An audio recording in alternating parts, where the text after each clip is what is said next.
Like, share, subscribe, hit the super chat on the way in. Hopefully, you guys can hear me. Okay, I just turned that off. Hopefully, you guys can hear me. All right. Yeah. So, hopefully, you guys checked out the link in the description. Right. We finally y'all get to see who Juicy is. I've mentioned her multiple times. Um, Juicy hits Mr. Z in his feels with her lefty talk. I love it. I love it. Juicy might be one of the, I'm gonna use a lefty word here, might be the one of the least problematic people that I watch from the left. Right. I find her to be like not as abrasive, not as I really got daddy issues that I'm trying to hide, not as I really got issues with high school rejection and I'm trying to hide it with all this lefty talk, right? Juicy doesn't give you that vibe. She doesn't give you the I'm hiding all of my um I feel unattractive to the opposite sex in majority, or black boys weren't checking for me in high school, and black men weren't checking for me in college. So I'm gonna talk all this talk, but really, that's my issue, right? Josie gives you the least of that type of energy, right? So yeah, yeah. Oh, Leon, you guys, okay, all right. I'll check it out. I might do a stream about that later, or maybe not later because later I'll be stepping on people's toes. Maybe I might do a stream about that. I'll check it out and let's see if we do a stream about that on tomorrow morning. Let's see, let's see. And Leon says, "Morning at work. I wish you listened to Bernard Riley yesterday. Well, we're doing a panel, so I'll guess I'll use profanity. Am I? Yeah, okay. I am over 30 seconds in. Um, let's read that again. Morning at work. I wish you listened to Bernard Riley yesterday's shit show. Okay, I'm gonna check it out. I'll check it out. I'll check it out. Right. And yeah, so if y'all let's go through some of the points that Julesy made, things that I agree with, things that I disagree with. So let's get into it. And once again, good morning to everybody. Sunday morning, y'all. Sunday morning. For those of y'all that just leaving church, y'all about to hear Mr. Z using profanity. Put the volume down. You might want to put headphones on your kids. Okay, so let's just get that out the way right now. Right? Okay. Juicy spoke to my lefty heart when she started speaking about capitalism. Right? Juicy spoke to my lefty heart, didn't she? Right? If you truly believe in capitalism, you need the mediocre. When she said that, I was like, ding, ding, ding, ding, ding. Right?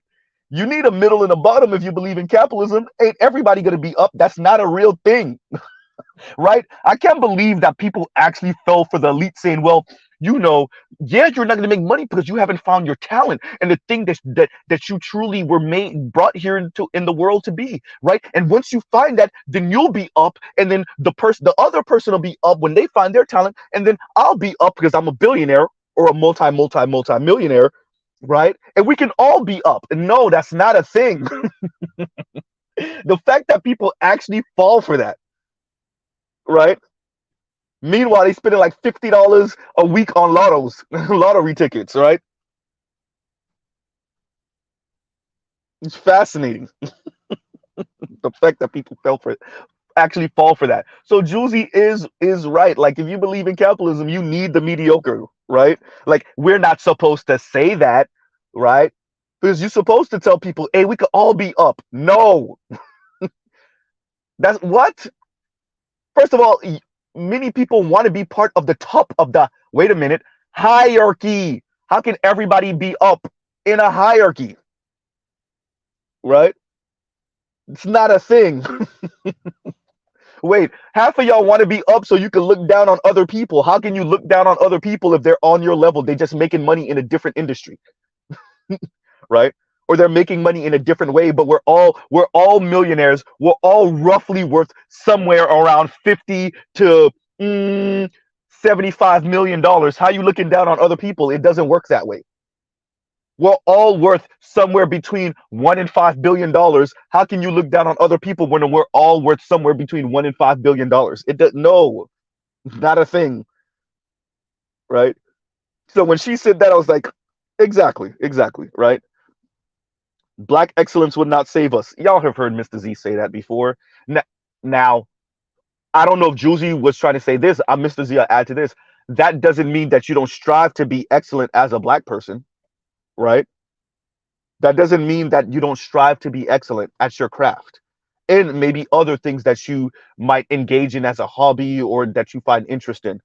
But what it does mean is that black excellence as as something that black people in general strive for is not going to be a thing, because first of all, you're not going to be excellent at everything. Secondly, it's a fool's errand, right? Especially if you're trying to be air quotes black excellent in a way to stop the systemic oppression. So that's not going to be a thing, right?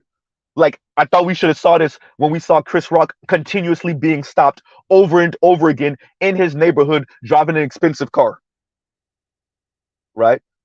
Chris Rock is excellent at his craft, and yet he was still being treated like he wasn't supposed to live in the neighborhood that he lives in, right?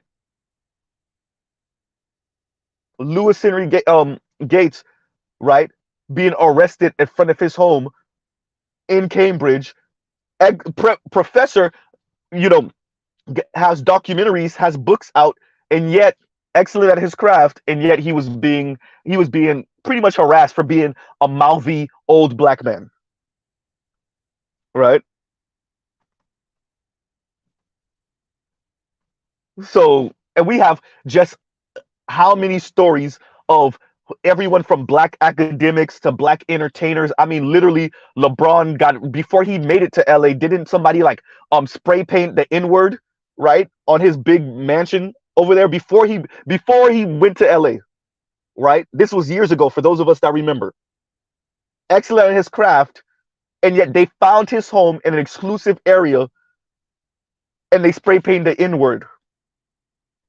Black excellence, right? And I'm not even, and I'm speaking about things that are a bit more recent. I don't even want to go back to the 70s and 80s and what was going on with black entertainers and how they just kept on getting G checked by the society. Said, yeah, that's cute, you're excellent, and that's exactly why I'm gonna defecate on you, right? So you know, there's conversations to be had about Bill Cosby and him selling black excellence, and then yes, both some of the black left, let's be clear, let's be honest, and white racist society bringing him down a peg with the charges and then the incarceration, right? Black excellence. Bill Cosby sold nothing but black excellence on the Cosby Show, right? On the College Show, all of that, and yet black excellence wasn't enough to save him. So, I agree with Juicy on this point also, right? She's hitting me in my lefty heart, right? Blaming Ionla. So Juicy engaged in this a little bit, but really her comment section, oh my God. They still, either they don't get it or they're really mad at Ionla for exposing what Ebony and some of them are. You claim the left, but you're really just classist a-holes. You're really, and what's interesting is Juicy is calling out some of the classes. She's saying like dating you when you have to say your preferences is going to come out ugly. Wait a minute, hasn't Mr. Z said stuff like that? See, when women, and that's why they despise Kevin.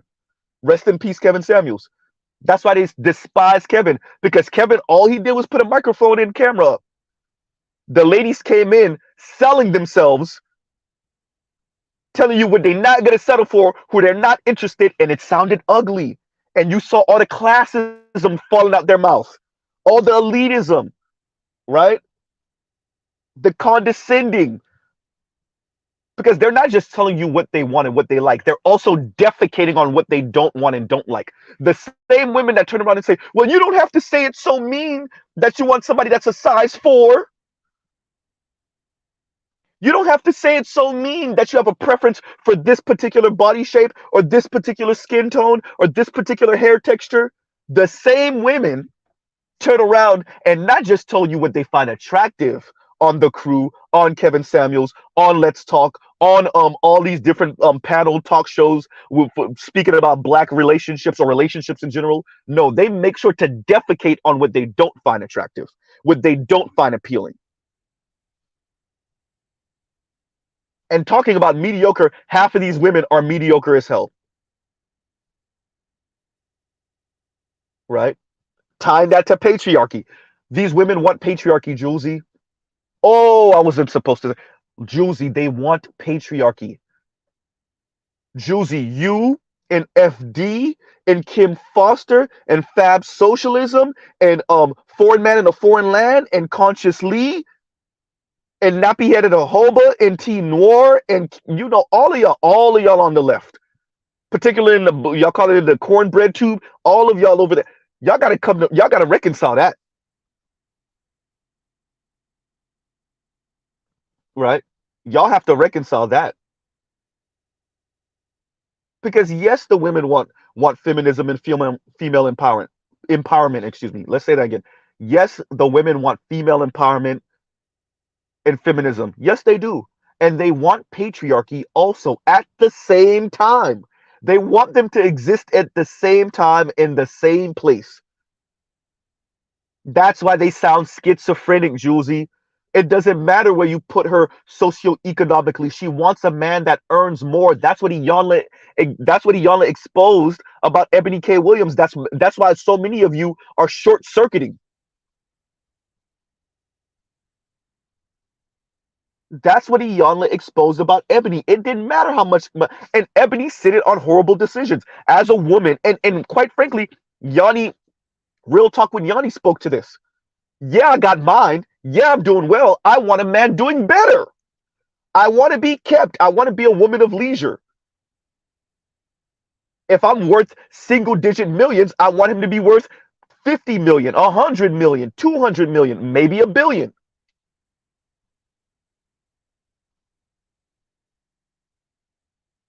Yes, Julesy, that's what Ebony would say. And that's what Iyanla exposed.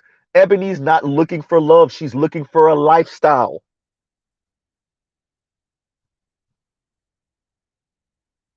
Ebony is not looking for love. She's looking for a lifestyle.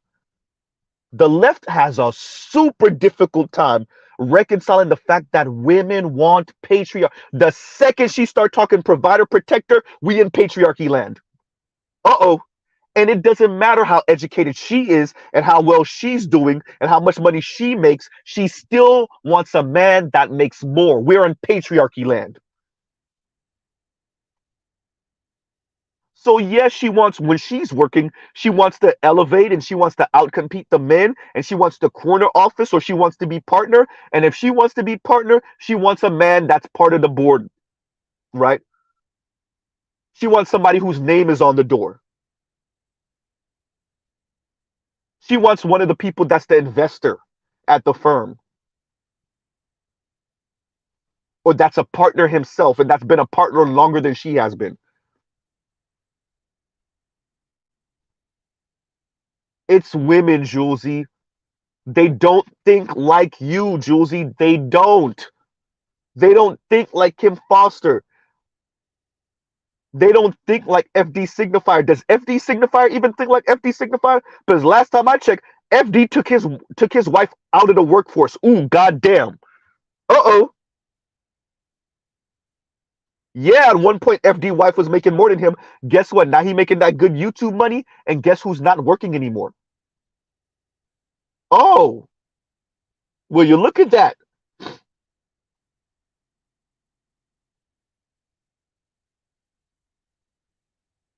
Now do y'all see why Ebony was with the old white dude?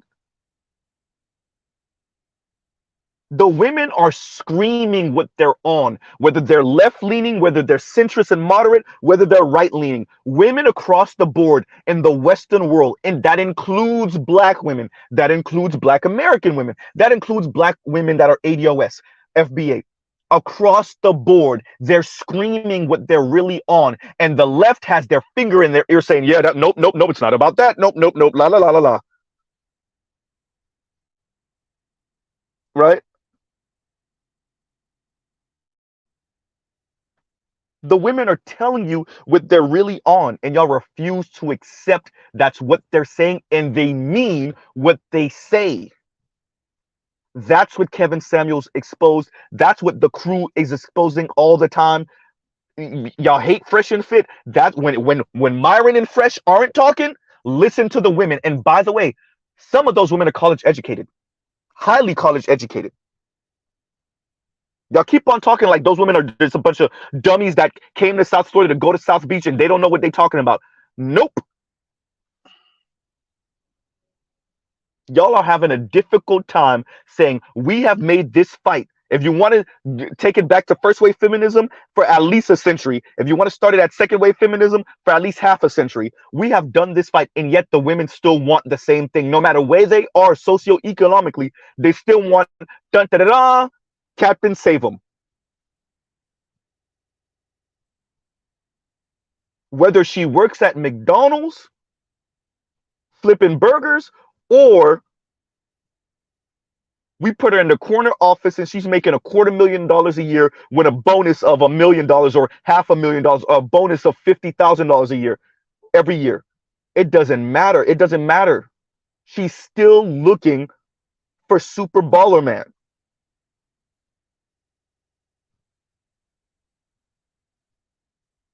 Whether she's in college or not, when she graduates college, she wants a man that has earned a certain amount.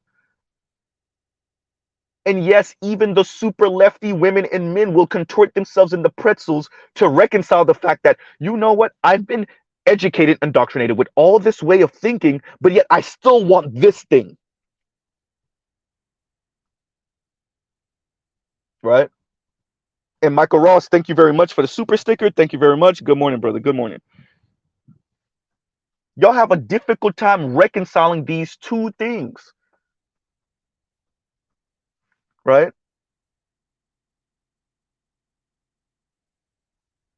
Josie speaks about the socioeconomic dating, the socioeconomics of dating as a black woman, right? And that's an interesting topic because as more women in general in America and in Western countries, right,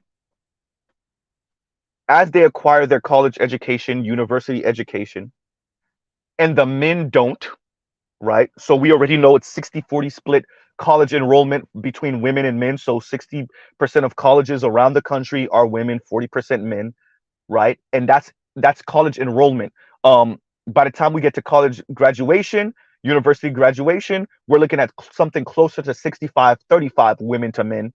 And if this trend continues, this decade, by the end of this decade, is going to be closer to 2/3. So 65-35 college enrollment women to men. This is before we start speaking about black people, mind you. And it's going to be closer to 70-30 for college and university graduates. Now, as Sagar covered on Breaking Points, college dictates so much about your taste, about where you want to live, about all of that, right? The things you find interesting. So, yes, the socioeconomics of dating is going to look horrible for women in general, particularly black women. Juicy, this is feminism biting women in the rear end because they don't want to move what they find appealing. That's something that it's not the men. The socioeconomics of dating is going to bite women, particularly black women, right in the rear end because they don't change the way they view men in relationships as they acquire these degrees, as they acquire position in their life, as they get the promotion, as they get the job, as they get the career. Let me say something offensive. You wonder why so many black women are same-sex loving? You think that's really about love? Or is that I can't find the black man on my level and the white dudes are too damn anti-black, the Latino dudes are too damn anti-black, and the Asian men were never checking. Ever. Yes, it's that simple. Yes, it's offensive. And yes, it's true. Yikes. Ebony said what she meant. Iyanla wasn't trolling her. The bus driver question was to show that Ebony is not looking for no love. And you saw it yourself, Juicy. You called it out. It's straight classism. Ebony's looking for a lifestyle. That's why Iyanla made sure to qualify her statement by saying, we're not speaking about somebody sitting on their parents' couch or sitting on the couch playing video games. We're talking about somebody that loves them, their mother, that's a good person, etc., etc. Iyanla made sure to say those things. And what did Ebony say? If he owns the bus. Nothing wrong with that. Absolutely nothing wrong with that. Look at her face when she said it, though. Look at her face when she said that, though. Right? Look at she, and you called it out also, Juicy. She doubled down later on, right? In her second video about it, she doubled down. She called black men mediocre. You're okay with C's and D's. Your parents patted you on the back for C's and D's. Juicy, you saw what we saw.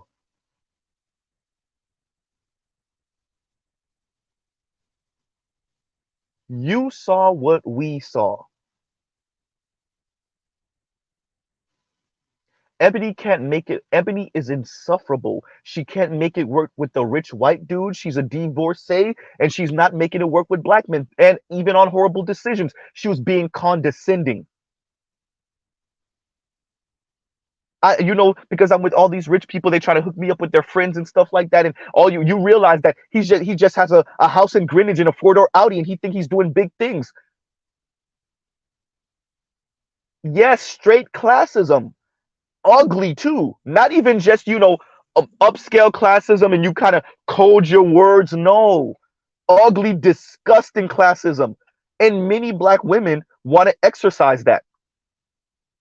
The classism that Ebony exhibited, right? The classism that Ebony exhibited.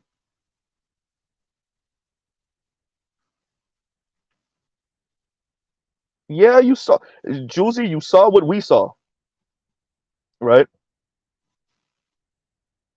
Once again, seeing men as walking wallets, no matter what level she's on, what her level is.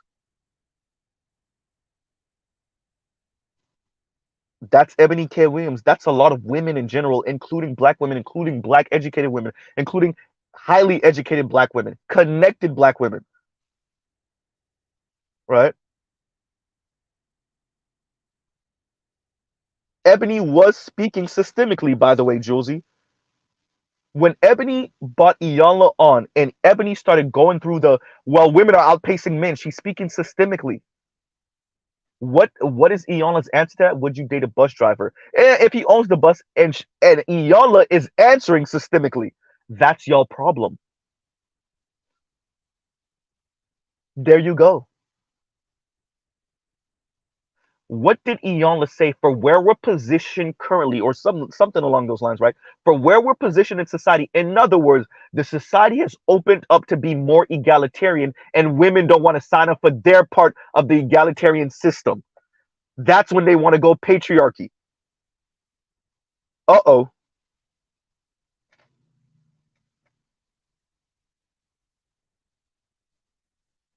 Right? Now Ebony doesn't realize, maybe as an attorney, that's fascinating. Ebony doesn't realize she's speaking systemically. If Ebony is saying, women like me, you spoke to me, Iyanla, when you were on the Breakfast Club, and women like me are having difficult time because the men are not on our level. She didn't say a man. She didn't say my ex-husband. She didn't say the white dude I was with that I told everybody that I was engaged to. She didn't say that. She said the men. We're outpacing the men. That's systemic.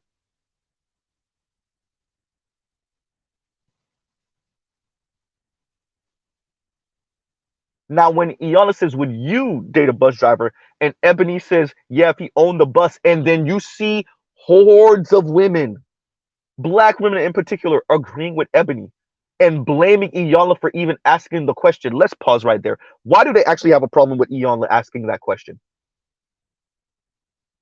With Iyanla posing that question? Because it exposed the classism that even you saw, Josie.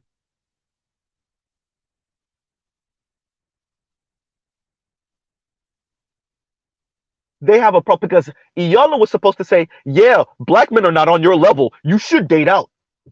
That's what Iyanla was supposed to say.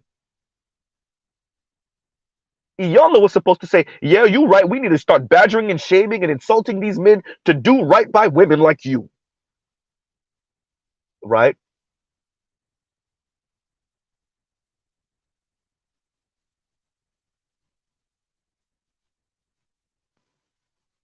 That's why they had a problem. That's what all the blaming Iyanla is about, and they're doing it in your comments now, Juicy.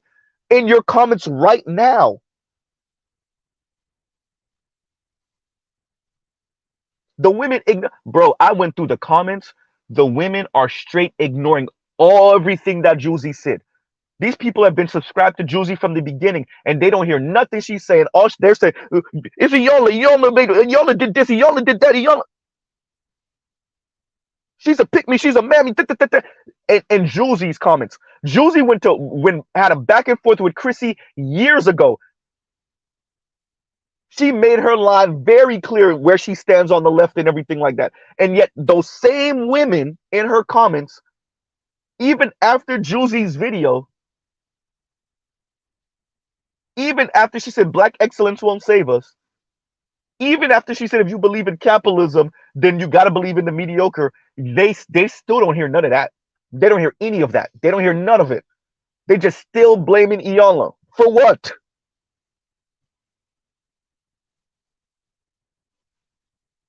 Because Iyanla exposed why y'all single. God damn. Iyanla exposed that y'all are delusional. And it didn't take much. Y'all could call her a troll all y'all want.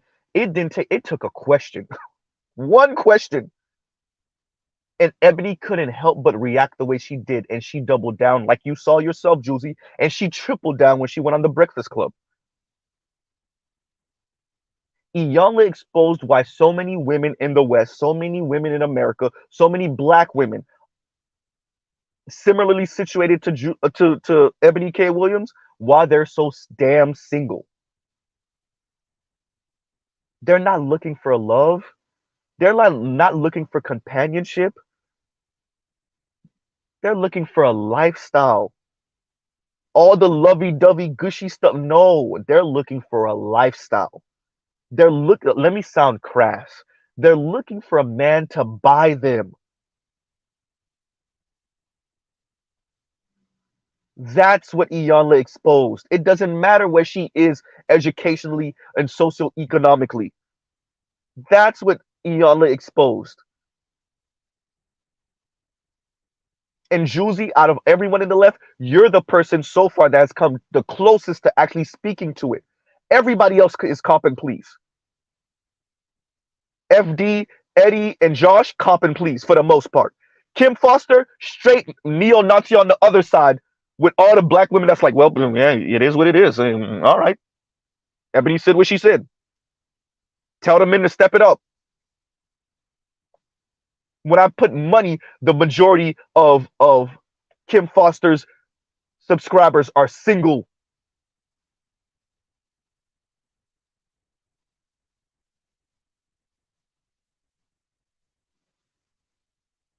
Right? Now Juicy does get into the binary talk. Oh boy, let's get into it. Okay, all right, all right. And does masculinity automatically equal manhood or something like that, and femininity also automatically equals female or women or something along those lines? Juicy said. And once she started talking about the non-binary stuff, like 95% of the planet left the chat.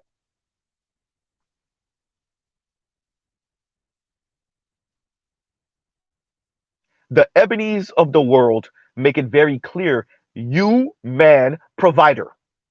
Masculinity equals provider. Masculinity equals men equals provider.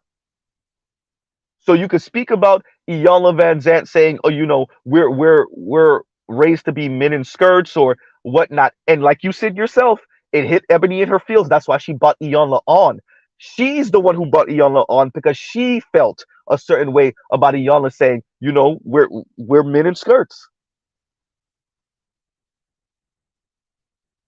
Because Ebony realizes that she's damn super single because of her. Now she wanted Iyanla to tell her the whole, yeah, men are not on our level, and yeah, it's all us. Half your damn audience and subscribers wanted the same thing, Julesy. That's why they blaming Iyanla now, because Iyanla didn't do her job as a sister in the sisterhood. Her job was to tell men, get on Ebony's level, beginning, end. It's your job. It doesn't matter where she's situated. It doesn't matter how much money she makes. It doesn't matter how educated she is. It's your job as a man to provide Ebony K. Williams a lifestyle. And don't call it patriarchy. Right? It's patriarchy in everything but name. Right?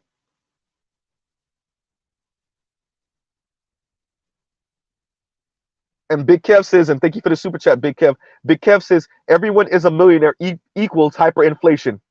Y'all like, share, subscribe, hit the super chat. And thank you for, and yes, everyone is a millionaire equals hyperinflation. But that's how these people talk. And it's not that they actually want everyone to be a millionaire. Let's be very clear.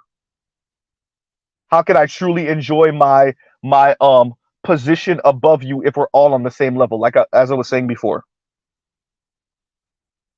How can I look down on you if we're all on the same level?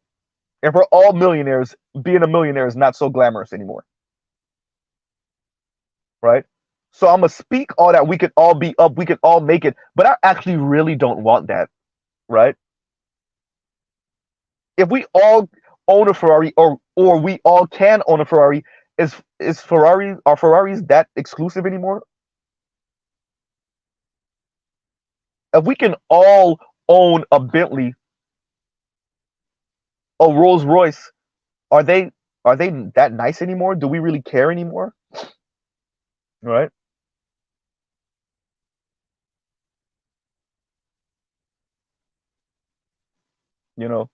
So yeah, and next point.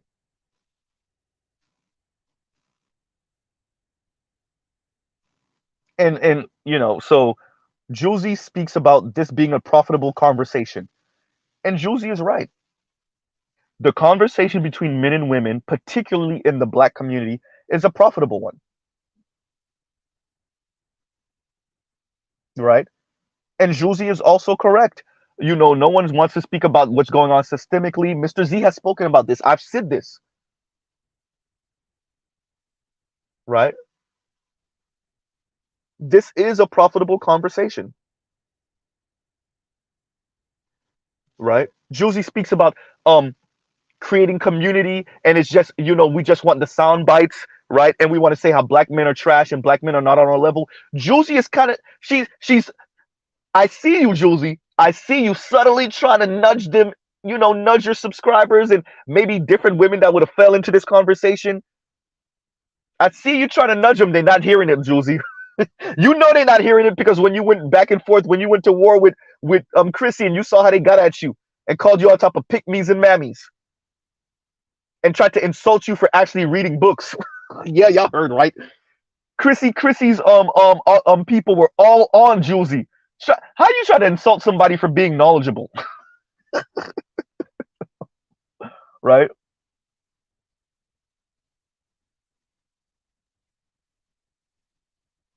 So yes, this conversation is profitable,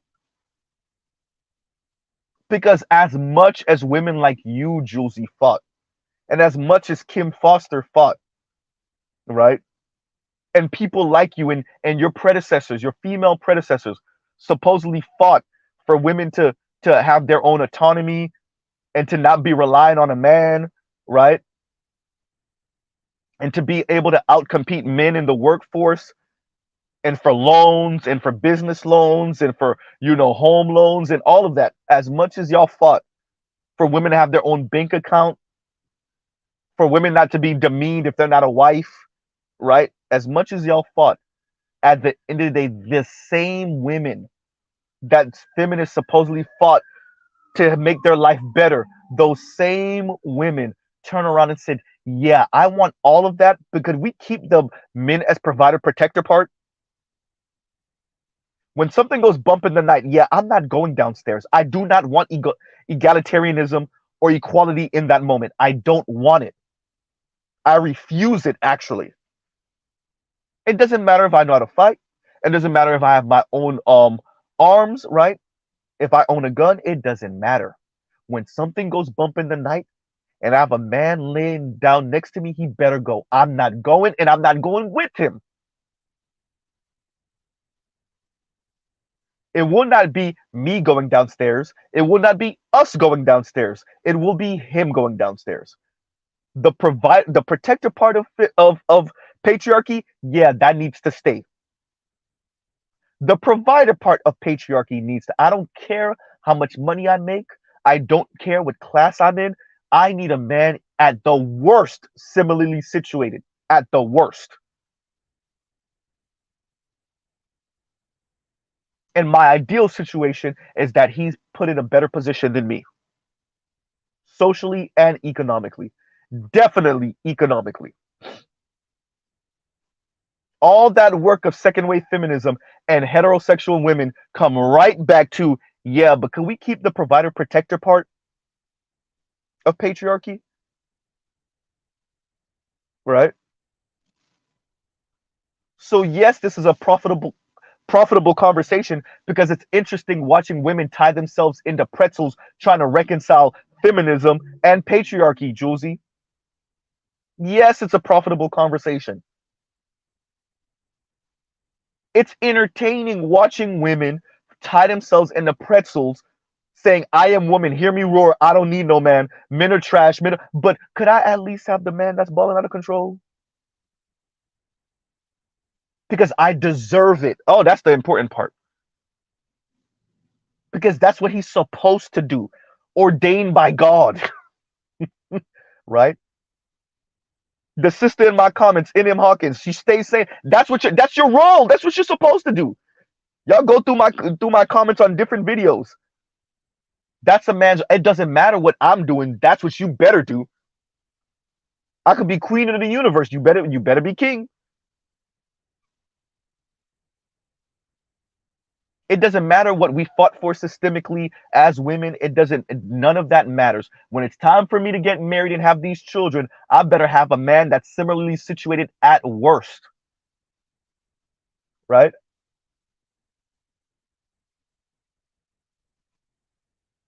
What they call it, assortative mating. Who's really doing the assortment in assortative mating? Is it the men or is it the women? Y'all trying real hard to find euphemisms for hypergamy. We see, and there was even a segment about this on, was it CNN or 60 Minutes or something like that? We see a rise in assertive mating as women gone to college. In other words, women are locking the college door behind them and saying, yeah, I got a college degree and he doesn't. And all you women that don't, oops, you're bad. When men had more college degrees than women did, assertive mating out the window. It wasn't a thing. It wasn't even a phrase. Right?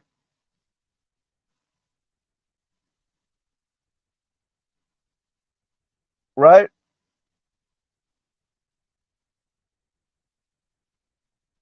So yes, Juicy, this is a profitable conversation because the women don't want the other side of egalitarianism.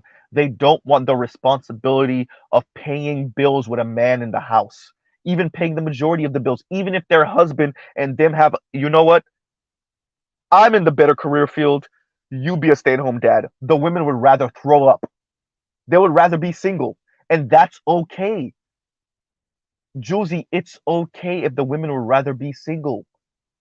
But y'all gotta own that the women would rather be singles. Stop allowing these women to chastise the men for a system that y'all fought for. These women would rather be single than be the primary breadwinner.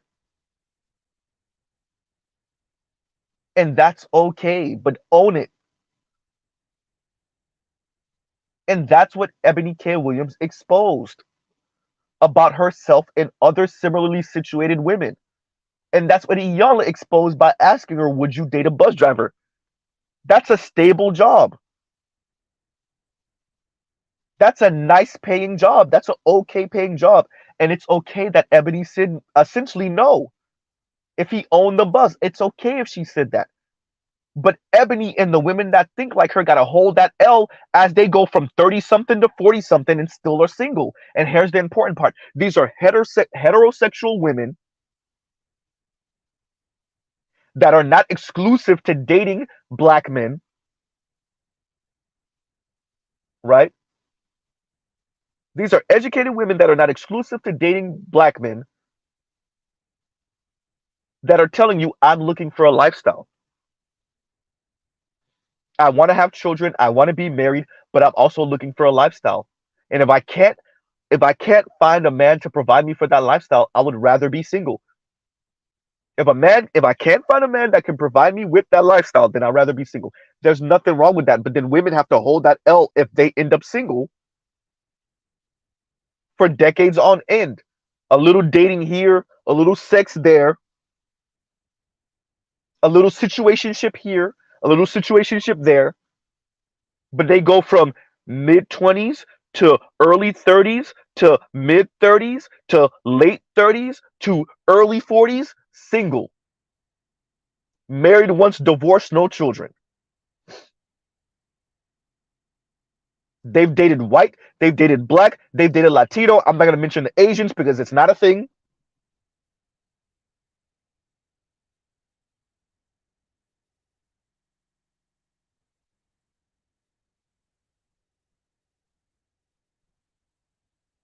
And they're single.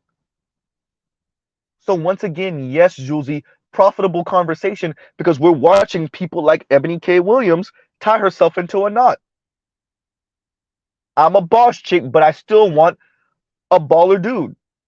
And the men are saying, the men of that economic situation, why would they be with Ebony outside of her looks?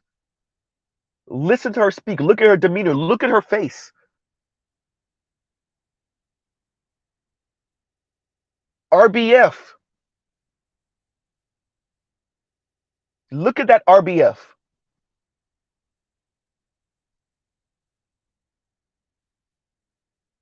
Look at the smug on her face when she said, if he owned the bus. You saw the classism just falling out of her pores, leaking out of her pores. You saw it also, Julesy.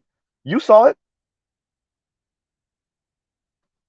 And that's why so many similarly situated women, before we factor in race, are single, particularly black women like Ebony K. Williams. You think you're better than your black male counterparts. Most of the white dudes and Latino dudes are anti-black.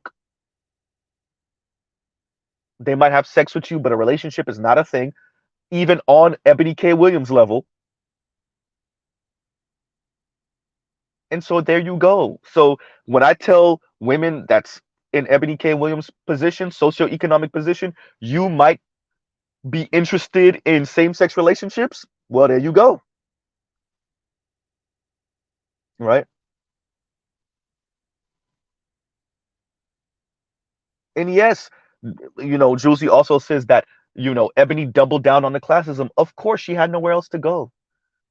You saw that. You see the ego in Ebony. What was she gonna say? You know what? On second thought, she wasn't gonna do that. She wasn't gonna reel it back and say, well, I was speaking specifically for myself. She wasn't even gonna do that. Nah, Ebony doubled and tripled down. Julesy. Yeah, she was gonna double because she meant what she said.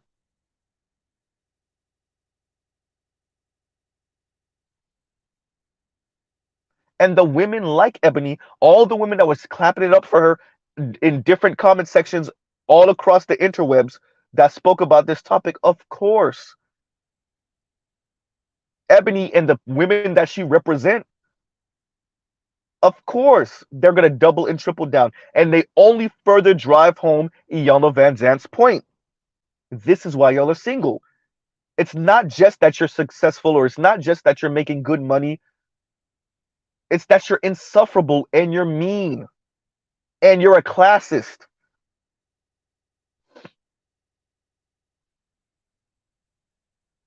You're condescending. And you're not looking for love. You're looking for a lifestyle.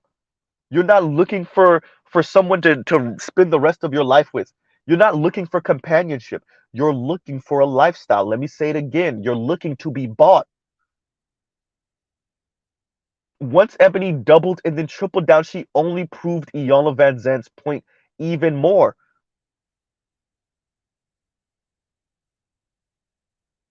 And that's okay. It's okay to say that. She's not looking to create community. Bet on Black, her book, yawn. She's not looking to create community. She's looking for a lifestyle. And any man that provided, white man, black man, it doesn't matter. Women like Ebony K. Williams are loyal to nothing but themselves. That's why what was it when she was on Horrible Decisions and they asked her, would you who something along the lines with who would you take advice from when it comes to your dating, or whose opinion matters more, your mother or your friends? And she said not her mother because they're just too different. And her mother is in Louisiana, if I'm not mistaken. I think that's what she was speaking to. She would rather hear what her friends got to say. Yeah, because your friends think like you, and your mom might tell you, yeah, you're going to be single for life, girl. Moving like that, talking like that, thinking like that. Your mother from Louisiana, or at least living in Louisiana right now, yeah, she might tell you, yeah, you're putting yourself in a horrible position right now. Talking about horrible decisions, horrible position, right? And we'll pause right here. And Kevin C, what's going on, Kev? And Kevin C says it's Ebony K's responsibility to attract the interest of the type of man she wants. It's not, once again, it's not Min's fault if she cannot do that. Get it done, Ebony. The drill sergeant in Kev C says, "Get it done, Ebony." Right? Exactly. And I agree. And I agree with you, Kev. And I agree with you. And watching Josie speak about this and being the person on the left that I would argue is did the best job. Can I go out on a limb and say that? Because she spoke to the classism, right? She spoke to the capitalism in it, the elitism. She spoke to it. And FD did a little bit also, right? Right. And he made a tacit comment, a little blink and you'll miss it comment about this is where the divestors come in. So FD, it wasn't that bad. It was bad. I covered it obviously, but right? But they still didn't go all the way there because when you're a black man and you're on the left and then you got to critique black women, everybody start working on eggshells. As FD signifier said to us, we got to tone police ourselves, right? Had the unmitigated gall to say that we're not resilient. Meanwhile, women like Ebony K. Williams is going around the entire planet screaming from the mountaintops what she won't settle for and how it's not fair, right?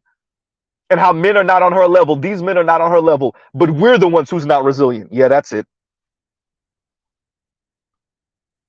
right?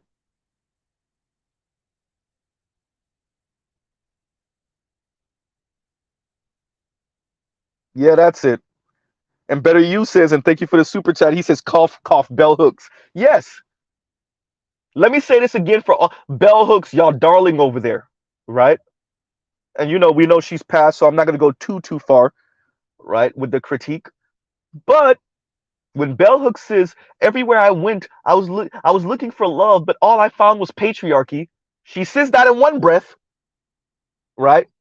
And then in the next breath, she says, when Gloria Steinem was talking and says, the man that I fell in love with, that I was in love with the most, he didn't have much. I think she said he was an artist. He didn't have much. He was an artist, and I loved him and blah blah blah. And what did Bell Hooks said? Yeah, not the man for me. Uh-oh.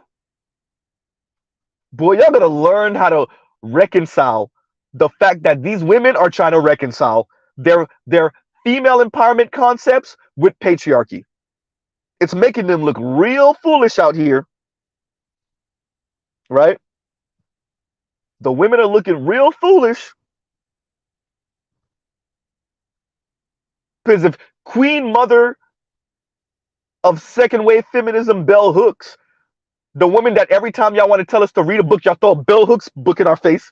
Read this, bah. Read that, bah. Another book.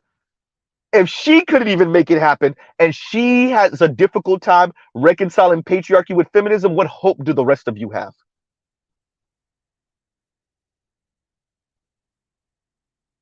As I said when I covered this the first time, Gloria Steinem, the white woman, the agent, if she could even say, yeah, well, even with my feminist brain, I understood that if I want to make it work, then I'm probably might have to be with a man that, he may not be famous and he may not be rich, and I might be, you know, I might be socioeconomically, you know, above him. If Gloria Steinem, the white woman, the agent, can say that, but yet Bell Hooks, Queen Mother, second wave feminism, black feminism, by the way. If she's like, yeah, no, on that part, let me get the patriarchy. And she's written books about this, not a book, books. What hope do the rest of you have? Because y'all are doing the same thing. Ebony K. Williams, anyone? Even I gotta find the clip where Kim makes a blink and you'll miss it comment about knowing that she's gonna be the one that's probably the primary breadwinner in her relationships, and you should hear how she sounded, how she sound when she said it. She just didn't say it in a way where it's like, okay, yeah, that's gonna be me, okay, whatever. No, you can see she lamented it a little bit. Y'all all struggling with that. Men don't struggle with it. Why? Y'all were raised your entire lives. If you're a woman around my age, you were raised your entire life that might be your lot in life. And yet y'all still struggle with it.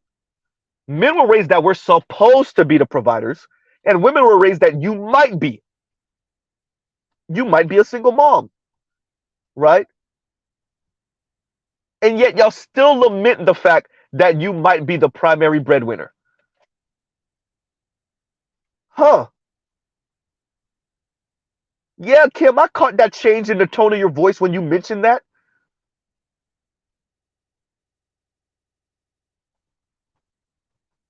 All this class talk.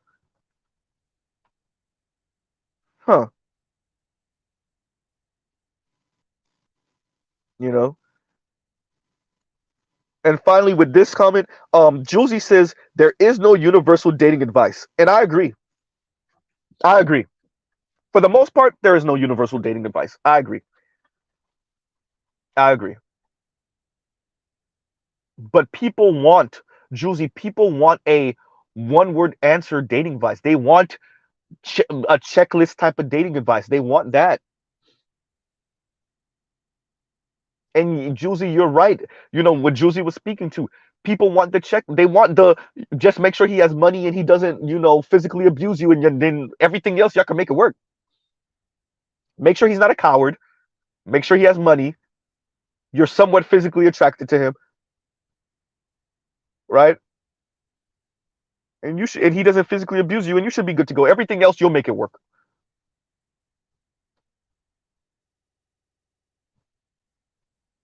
Even though we know there's no universal advice, women after women calling into Kevin Samuel's show when he was alive. Dark skin, light skin, educated, not educated, highly positioned in life and not so highly positioned in life. East Coast, West Coast, Midwest, South, Northeast, Pacific Northwest, out of the country, Black, white, Latina, it didn't matter. They're all calling for the same thing. Baller dude.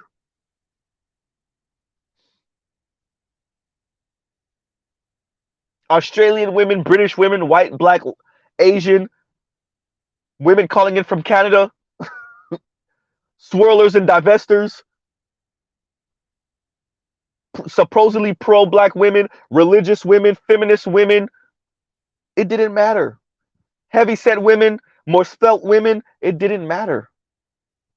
all calling in for the same type of man. So we may say there's no universal dating advice. Those women don't want to hear that. Where's the baller?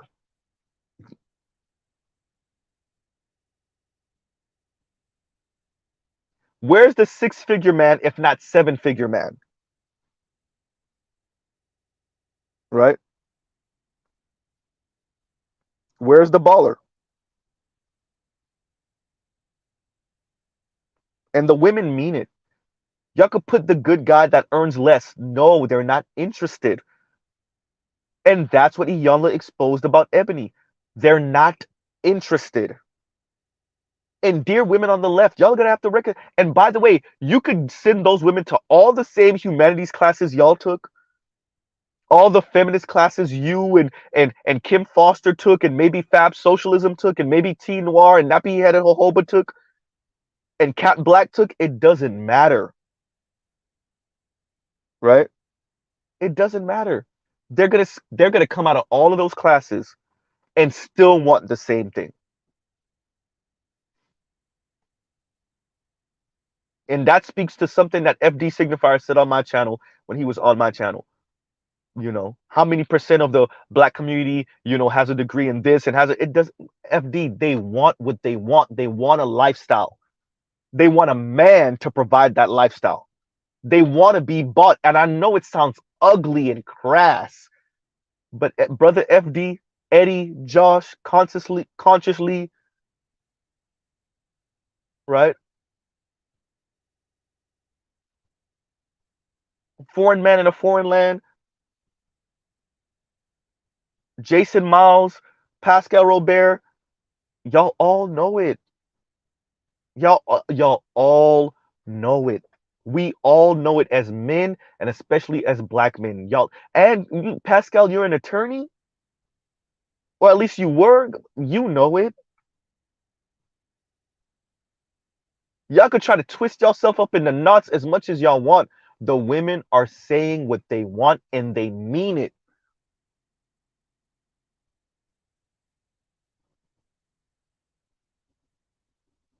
And they're going to be single until they get it. Yeah, they might have a little fun with a man here and there, have somebody come through and knock the cobwebs out, right?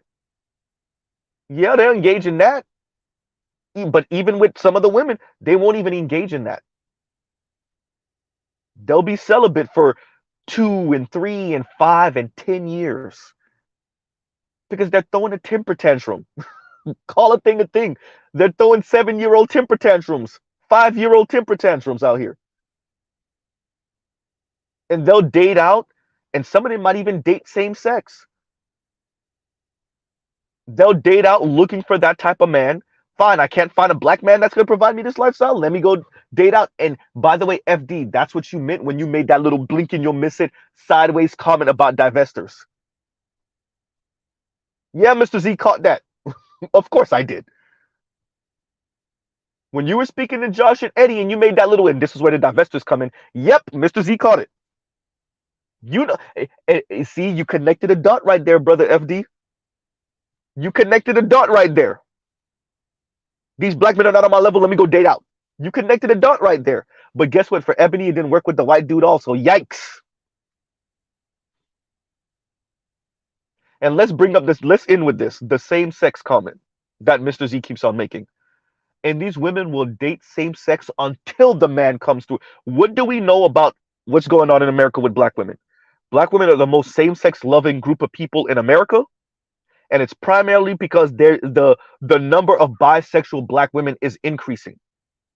Translation: I'll be with a woman if I can't be with the type of man I'm looking for. But if the type of man I'm looking for comes through, pun intended, giggity, I'm out.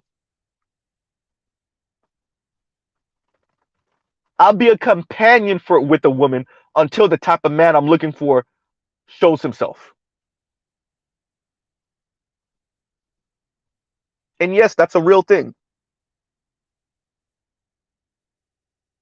Right? Y'all gonna have to reconcile that, people. Dear lefties, y'all gonna have to reconcile what the ladies are saying, what the women are saying. And by the way, this is all across the developing world. The women are saying it in Japan. They're saying it in South Korea. They're saying it in Western Europe. They're saying it in Canada. They're saying it in America. They're saying it in Australia. Yes, I can do for myself, but I want a man that can do more.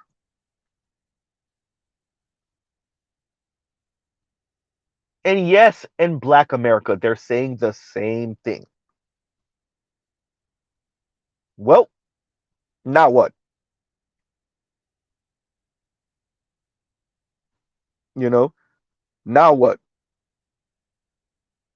Wait, did I miss somebody? Wait a minute. And once again, thank you for the super chat, all you guys. Let's see.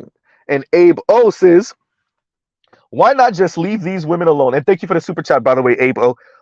And let me know if I'm pronouncing your name correctly. And Abe O says, why not just leave these women alone? At this point, they're too gone.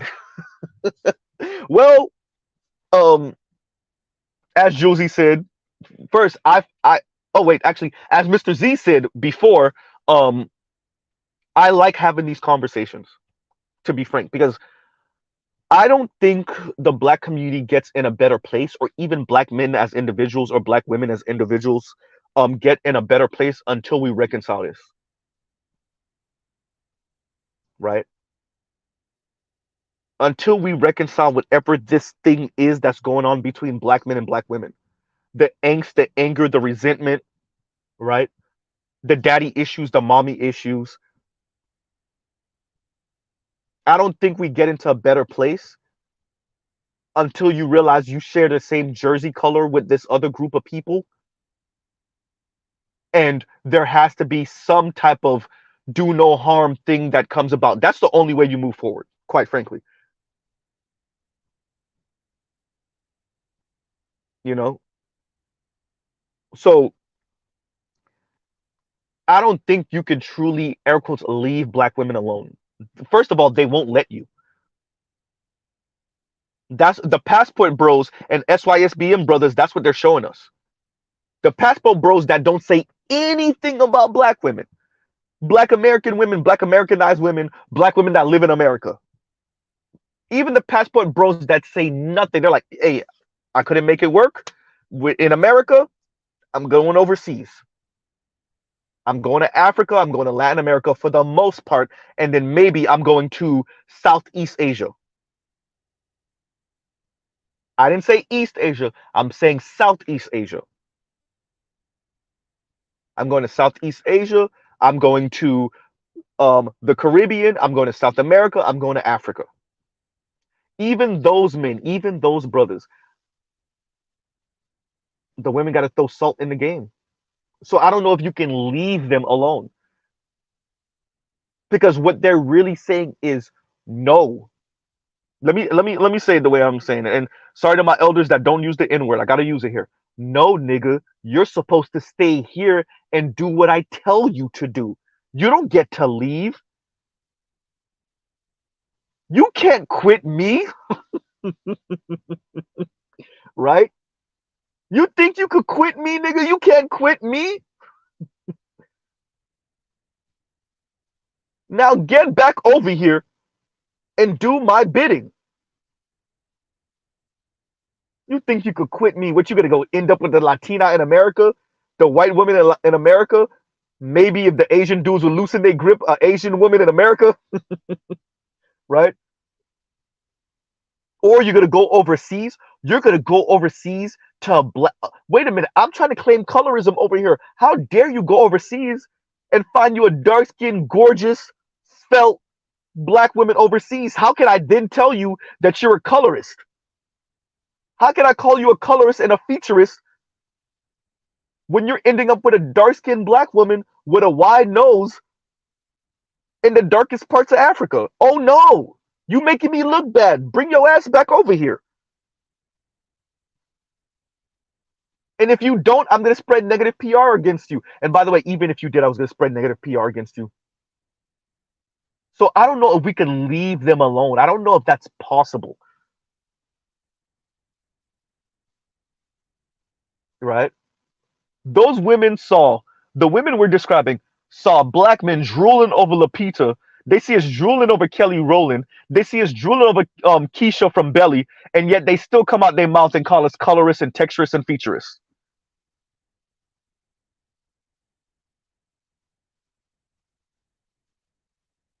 With Bria Miles, all the dark skinned sisters, name them, right? What's homegirl from the Soul Food when it was a show on BET? Y'all know who I'm talking about. She looks the best when she has a shorter haircut. Y'all know, somebody here know who I'm talking about. Dark skinned sister, gorgeous, always been fun, right?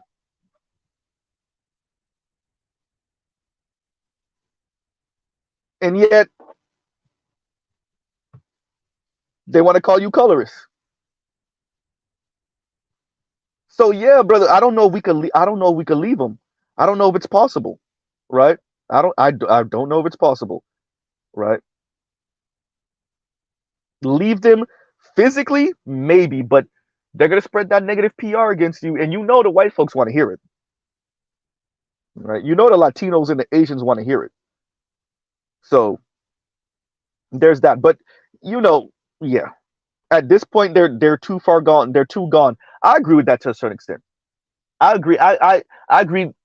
Now it's up to you if you want to say majority, sizable minority, right? A sizable minority, half or majority, small majority, maybe. It all depends on how you want to place it. But I would agree that a nice chunk of women, black women, are too far gone.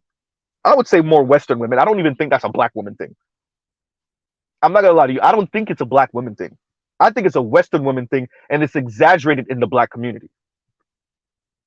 I agree with you. I think they're too far gone. You can't do nothing with them. And here's the crazy part: they're not even LGBTQ. I'm talking about the straight ones. No, the 10 toes down, supposedly heterosexual ones. I agree with you. They're too far gone. You listen to them talk, you're like, oh, this is impossible, right? As I keep on saying, you're trying to reconcile feminism and patriarchy, and this, and then you know you don't make any sense. So you're always like, wait, that's not what I mean. Wait, that's not what I mean. I'm saying this. This is what I'm trying to say. This is what I'm really trying to say. You're taking my words out of context. Why can't you just work the way I want you to work? It doesn't matter if I don't make any sense, right? So yeah, I agree with you, brother. That the sizable chunk are too far gone. I don't know if we can leave them alone though, right? I do think we need to protect our image and protect our position. You know, yeah. I don't know if we can leave them alone. We'll say that, right? So once again, thank you for the. And I haven't seen you around here, Abe. Thanks you. I guess I don't know if you're a recent subscriber, but thank you for being in here and thank you for the comment in the super chat. And better you, my main man, and better you, sis. And thank you for the super chat. Better you, sis. I've read Bell Hooks, and it's something. Let's read that first sentence again. Wait, wait. And better you, sis. I've read excuse me. I've read Bell Hooks, and it's something. I don't feel she purposely ill intentioned, but feels feels she also doesn't understand black men as much as she thinks either. So I haven't really read Bell Hooks like that. I've watched a bunch of interviews though, and lectures, and I'll leave the ill intention part on the table. I'll let other brothers decide what they think from what they've heard about her and what they've read about her and read from her, and what they watched about her and watched her say. I will say Bell Hooks strikes me as the person that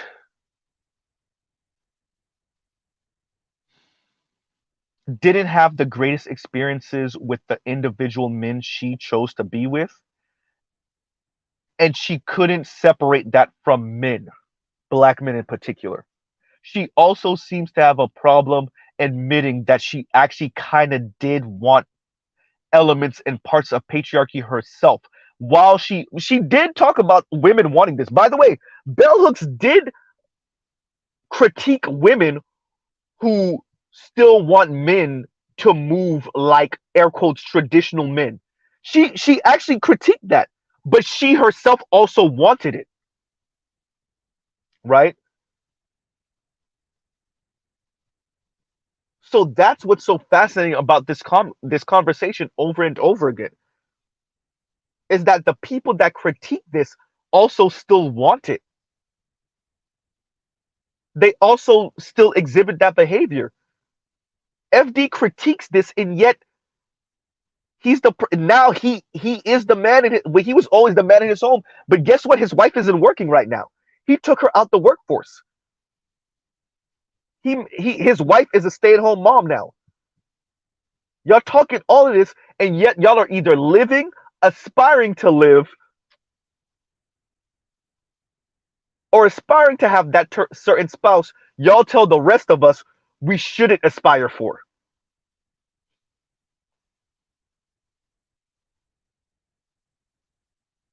Right? And I'm going to have to critique Khadijah talking about, would you date a bisexual man? Most women would not. They're not interested, is what they think. Right? So bell hooks and all these other black feminists, you know, this is an issue for them.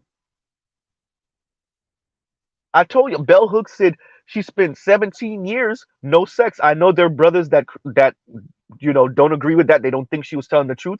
But assuming she's telling the truth, that damn near 20 years no sex, and that's you. That's a certain level of intimacy that you didn't experience for 2 decades. Meanwhile, you're saying everywhere you go, you were looking for love, but you found patriarchy.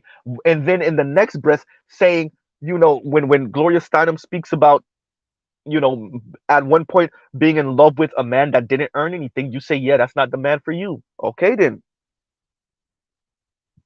Right? At Bell Hooks, you said that's not the man for you. I'm not going to urinate on Bell Hooks' grave. I'm not going to dance on her grave or tap dance on her grave. Right? Like the women were twerking on Kevin Samuel's grave. But, hey, Bell Hooks has a bunch of ideological children running around. A bunch of them. And just like she couldn't reconcile patriarchy and feminism, they can't reconcile patriarchy and feminism. And I agree with you, Better You. She doesn't know men as well as she thinks she does, particularly black men. She doesn't. And just like her ideological children, they don't. The black women who think like Bell Hooks think they know black men, and they don't, as exhibited by the fact that they're not taking Dr. T. Hassan Johnson's Black Male Studies class. The Latinas are taking it. The white women are taking it. The black women, not so much, because they think they know you. Meanwhile, they have contempt for you. Meanwhile, all they have is negative stereotypes about you, but they think they know you, and they're not going to take a class that challenges their preconceived notions of you. Imagine that. I know them. I grew up in the hood with them. I have them as siblings. I know them. Nothing but negative stereotypes. Hey, we know who the real white supremacist in the black community is. And y'all will be surprised. It may not be as many men as you think it is, and a whole lot of women. Dear FD Signifier. And even FD Signifier pointed that out a little bit on his video about the Black Manosphere. When he spoke of the segment about divestors, he paused for a second and mentioned all the sisters. And I'm not saying just because you're conservative, you're racist. Once again, Mr. Z is not saying that. But he mentioned all the conservative sisters, the Candace Owens of the world. Right? All right, then. As I've said before, these women claim to be left until it's time to talk about black men. Right? Then it's lift yourself up by your. They start sounding like Jordan Peterson. They start sounding like Jordan Peterson when it comes time to talk about black men. Bell Hooks, anyone? Right? When she was speaking about the Central Park brothers, how was Bell Hooks sounded? Even FD had to concede. Yeah, well, she had a couple of bad takes. It's not a couple of bad takes. Bell Hooks did not have a couple of bad takes when it came to black men. She had an issue with black men, period. Just like a lot of other black women, her ideological children, right? And so I agree with you, better you. She doesn't understand, or she didn't, better yet, understand black men as much as she thinks, as she thought. Sorry, right? And for those of you that don't understand how pivotal Bell Hooks is to black feminism, second wave black feminism, that's why we mention her the way we do across the black manosphere. She is, like I keep on saying, the godmother, the grandmother of black second wave feminism. They reference her books all the time.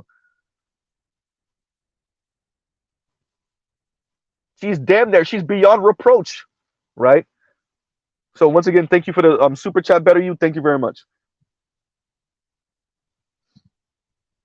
And Leon says, and thank you for this, Leon. And Leon says, I tried my best explaining that bisexual thing on Gigi's show. I tried my best. Yeah, I remember you saying that, and Gigi was saying, some brothers, they good down there too, right? And it's not just about it's that's not the only reason why women are with women. And I think let me give my best college try at it. Um, the good old college try. So it's I think the best way to say it initially is what a brother said on Twitter, and I have it somewhere in my community tab, which is lesbian relationships for black women is what fat white women are to black men. A last desperate attempt at trying to find happiness, right? In other words, for many black women, and this is why they're calling themselves bisexual, right? They're admitting something there. They're not just straight lesbian 10 toes down. They're bisexual. What they're admitting is, I can make it work with men. Let's say it again. I can make it work with men, not just black men, with men. Because y'all don't know, I was secretly sleeping with the white dude that I used to work with, or the Latino dude that I used to work with, or both of them, right? So I can't make it work with black men. I can't make it work with white men. I can't make it work with I'm assuming Latino men, not Asian men. That's not a thing, right? And so let me chill over here with other women until um Captain Save shows up in my life, right? So when we talk about LGBTQ, particularly bisexual black women, we have to admit that they'll never say, well, as a matter of fact, some of them actually will say it out loud. So let me reel that back. Some of them actually have said it, right? That I can't make it work with men, so I'm over here with women until I can make it work with a man, right?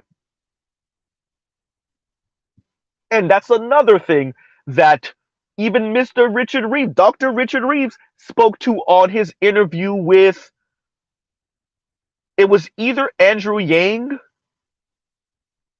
or what's the name of the brother? Colin. No, it's not Colin. Oh my God, BGS knows who I'm talking about. Jesus Christ, what is that, bro? He's LGBTQ. He attended one of the Ivy Leagues. Hughes is his last name. Oh, Coleman Hughes, Coleman Hughes. I want to say it was Coleman Hughes. Yeah. Coleman Hughes, right?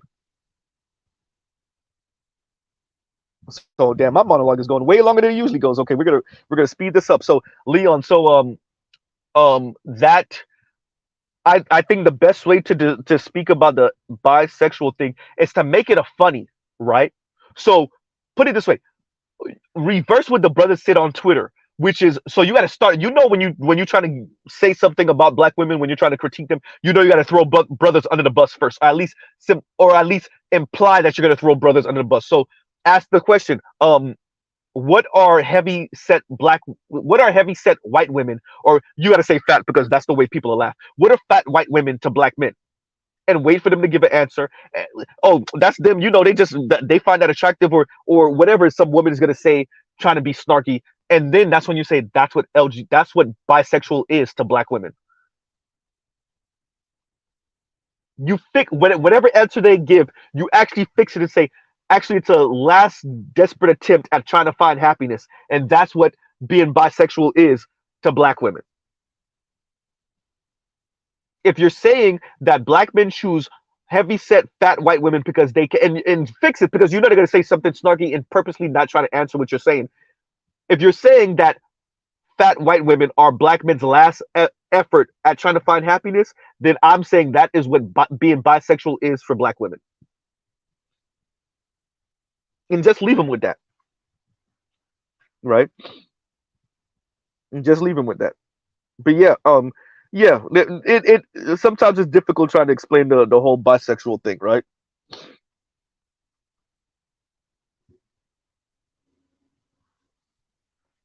And Will AR says Charlene McCray, a B dub from Barbados, practiced LGBT before marrying former NYC Mayor De Blasio. Yep. Mayor De Blasio, right? Alice Walker alternates between Mayo men and ladies. Do we got to say any more? And didn't Alice Walker's daughter flame her ass? It was Alice Walker, right? Isn't she the one who her daughter flamed her ass for being a horrible mother? Was it Alice Walker? Right? And yes, exactly. Charlene McCray, that's Mary De Blasio, former Mayor De Blasio's black wife, was LGBTQ before him. And like I said before, and that's something the left is going to have to reconcile too. Many women, particularly the black women, are LGBTQ, really bisexual, and play lesbian. Some of them are saying they lesbian, they really bi, right?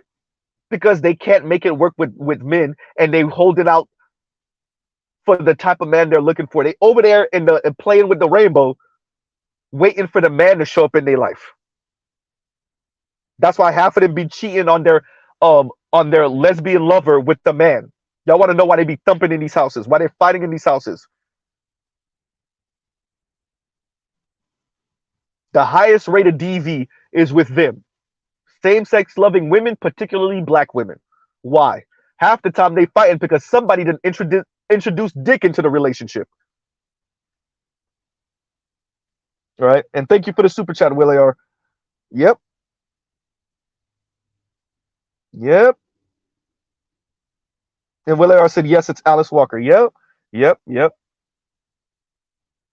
Right.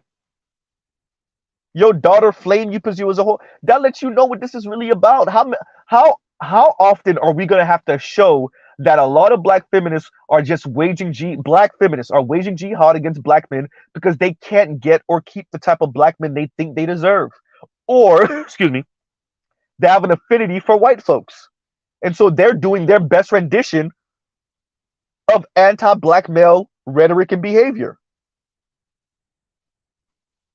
They really want some white penis in their life, so they throw black men under the bus. How often do we have to show that? They claim in feminism because they understand that you can use feminism as a weapon against black men.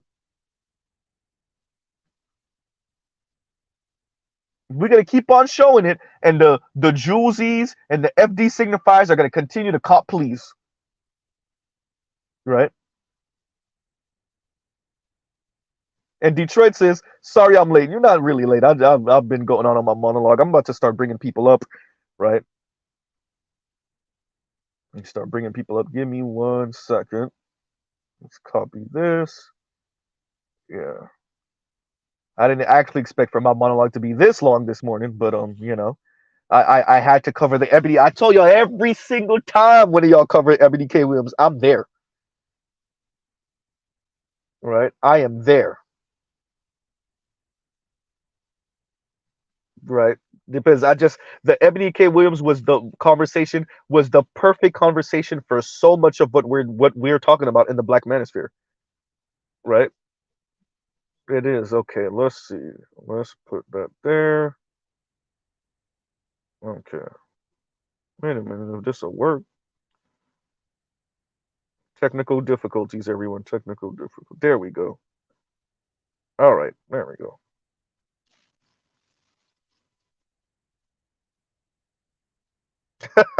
And intentional Ronin says, "Say her name 3 times and Mr. Z appears." I'm saying, right? And it's because it's just it's a great talk. It's what she said. The whole entire Ebony K. Williams debacle was just so much of what the Black Manosphere talks about, right? The classism, the condescending, the spiritedness, right? The trying to obscure your anti-black male rhetoric with pro-black rhetoric, right? Black family and black uplift and black elitism rhetoric when really you just anti-black as hell or anti-black male as hell, right? Oh, somebody's background. Somebody's background. Right? Is that me or is What that is no? That's that, somebody's Kev? background. Somebody's background. Somebody got me Hang playing in the on. background. I don't know. It ain't me. Hang on. Let me just. No, Big Okay. Kev is muted, so it can't be him. Hang And on. it's not me How about because now? How about now? no, I can still hear the echo. Hang What on. Maybe the try hell is using going Mr. Z. on? Is it me? Let me see something. No, I don't have Bluetooth on. Okay, I don't hear it anymore. It's Yeah, I me. don't. Okay, yeah. Yeah, now I hear It's it. the I hear same it. Yeah, bullshit it is that. you. It is you. It is you. Yeah, And it's now the it's same bad. bullshit I have with. Yeah. Okay. Back out and then come How back about up, now? Nema, and I'll let you. How about Yeah. now? Do you think it's working okay? Let me see. Oh, don't hear it. Perfect. Okay, you good. You're good. No, now I Yeah, I do. took Now out I the do. I hear it echo. again. Goddamn. Hang on. I know we're Right. not. I know we're not supposed to cuss. So let me just say, what in the Charlie Murphy getting the darkness slapped at him by Rick James on the Dave Chappelle skit is this type of nonsense? Oh, you talking about Juicy? No, I'm talking about this shit, this audio problem I'm having. Yeah. Right. Hey, what it is, Leon? Hey, I wanted to keep it. Yeah. Okay, Namer, do this when you're not speaking. Mute up. I'm gonna Yeah. try to Yeah. fix this another way. Hang on. Okay. All right. Go ahead, Leon. Go ahead. And then Big Leon and then Big Kev. I 'Cause wanted I to know keep Big it Kev was here short. first, but I know you got to keep it short. Go ahead. Go ahead. I know you're at work. Go ahead. Oh, that's what I was trying to explain to Gigi, but I think he focused Hmm. on the sexual part because I said Yeah. women do this, Hmm. because there's not guys around, or they don't want to choose from the guys that are around. They utilize Hmm. guys, for sexual objects, but the You other breaking up a part little of it bit. You're they're breaking not up a little bit. getting, and that's what I tried to. Oh, what I tried to explain was, Hmm. uh, women do that and utilize guys as physical sexual objects. Like they get the physical Hmm. side of it, but they don't get the other side of it. So they Yeah. utilize Yeah. women as that. And I was trying to Yep. explain Yep. like it's socially acceptable in the black community, and we look at lesbians like, she's playing with a girl, whatever. It doesn't matter because we view them as no competition, and they're Yep. trying to compete by giving women all the orgasms that they can give. And I think he Yeah. focused on the sexual side of it when I'm like, no, Yep. this Yep. shit is socially acceptable. Like, we don't even give Yeah. a fuck. As Yeah. Yep. guys, we Yep. don't Yep. give a Yep. fuck. And that's what I was trying to explain. You know what I'm saying? Hmm. No, I know. And it was funny. He was like, well, Desmond, I could do that oh, go too. ahead, go ahead. No, no, no. Go Yeah, ahead, go yeah, ahead. yeah. Who was trying to say something? It's still kind of bad. Yeah, it's still bad. It's Get still me, Leon. bad. And it's how they utilize it pretty much. Is Yeah. a last resort pretty much. Yeah, I mean, like and we have to be honest about political lesbianism is a thing in the black community. We just don't use that phrase. We don't use that. It's a thing. And there's, by the way, I'm not even saying I'm not about giving this a value judgment. I'm not saying whether this is right or wrong, right? Um, I do have my own personal ideas, but I'm not about saying it out loud per se. Um, but if black women are engaging in political lesbianism, then they get what they get. See, I'm about you don't get to profess what you're on or even try to hide what you're on, but that's what you're on, and then call it something else, right? If you're engaging in political lesbianism, you don't want to deal with men because of whatever issues you have, or you feel like you can't find men on your level, And that's why you're engaging in same-sex relationships until the man appears. Then you get what you get over there. And if that's DV, then that's what you get. And if that's Well, what she cheated on you with a dude, then that's what you get. Go ahead. well what makes it worse is when the real lesbian feminists are writing these articles and women are agreeing with it, and it's like a back and forth that's never gonna end because these motherfuckers hate Yep. us while still loving us, and they Yep. still deal with men and like there was a story that came out that this guy had an open relationship with his wife, and they brought Hmm. in another female, and the females kicked him out. Now they're looking for another female. They were looking for a third wife after kicking the husband out, and he had kids with both of the Wow. ladies, right? He had Yep. kids with both of the Well, he ladies. They served his kicked him out. They purpose. both Yep. yeah, Yep. and I was Yep. trying to explain this to a friend. I'm like, he served his purpose. They have his money because he Hmm. has kids with both of them. They're Yep. looking for a Yep. third wife. They're looking at their Yep. financial standing right now. Yep. They're building a village. He fell for Yep. it. He had power when he didn't really. Damn. Yeah. Yeah. But shit, I got to get Damn. back to work. I just wanted to just come through and say that shit. You know what I'm saying? Yep. And I'm Yeah. just laughing because it's like guys don't understand that y'all have accepted this. You can see it in Yep. content, Yep. YouTube, Yep. Facebook. Y'all accepted this. Y'all don't view it as a threat or an issue, but it is an issue. Yeah. Yeah. No, I Hmm. agree. I agree. I agree. Um, Yeah, Holla. that's a major thing. Work. Peace out. Be in the All background. right. All right, Leo. All right, bye, Leon. later. Actually, I wanted to speak on what Leon said about the whole thing about bisexuality and what it is. Hmm. I mean, first of all, I've actually met, since I'm up here in Scandinavia, I met actual bisexuals and some women who claimed they were, but I knew they were just faking the funk. Hmm. You have to understand, like we talk about, it's called you ever heard of the concept of socially acceptable rebellion? Socially acceptable rebellion. No, I haven't actually. That's a Okay. good concept. You just gave me something new. I like this. This is something from back in '06, '08, back in on the Black Phillip show. Socially acceptable rebellion. Do I not remember? I don't remember Black Patricia Phillip, let me give thinking you the about that. preface. Go ahead. Let me give you the preface. Hmm. It was that one. It was the ninth episode of Black Phillip, and this was the second and last time they had Leah Bonema on the show, Hmm. and it had to involve Leah Bonema, if you heard that comedian, because this episode they were talking about two girls, one cup from a Hmm. misogynist perspective.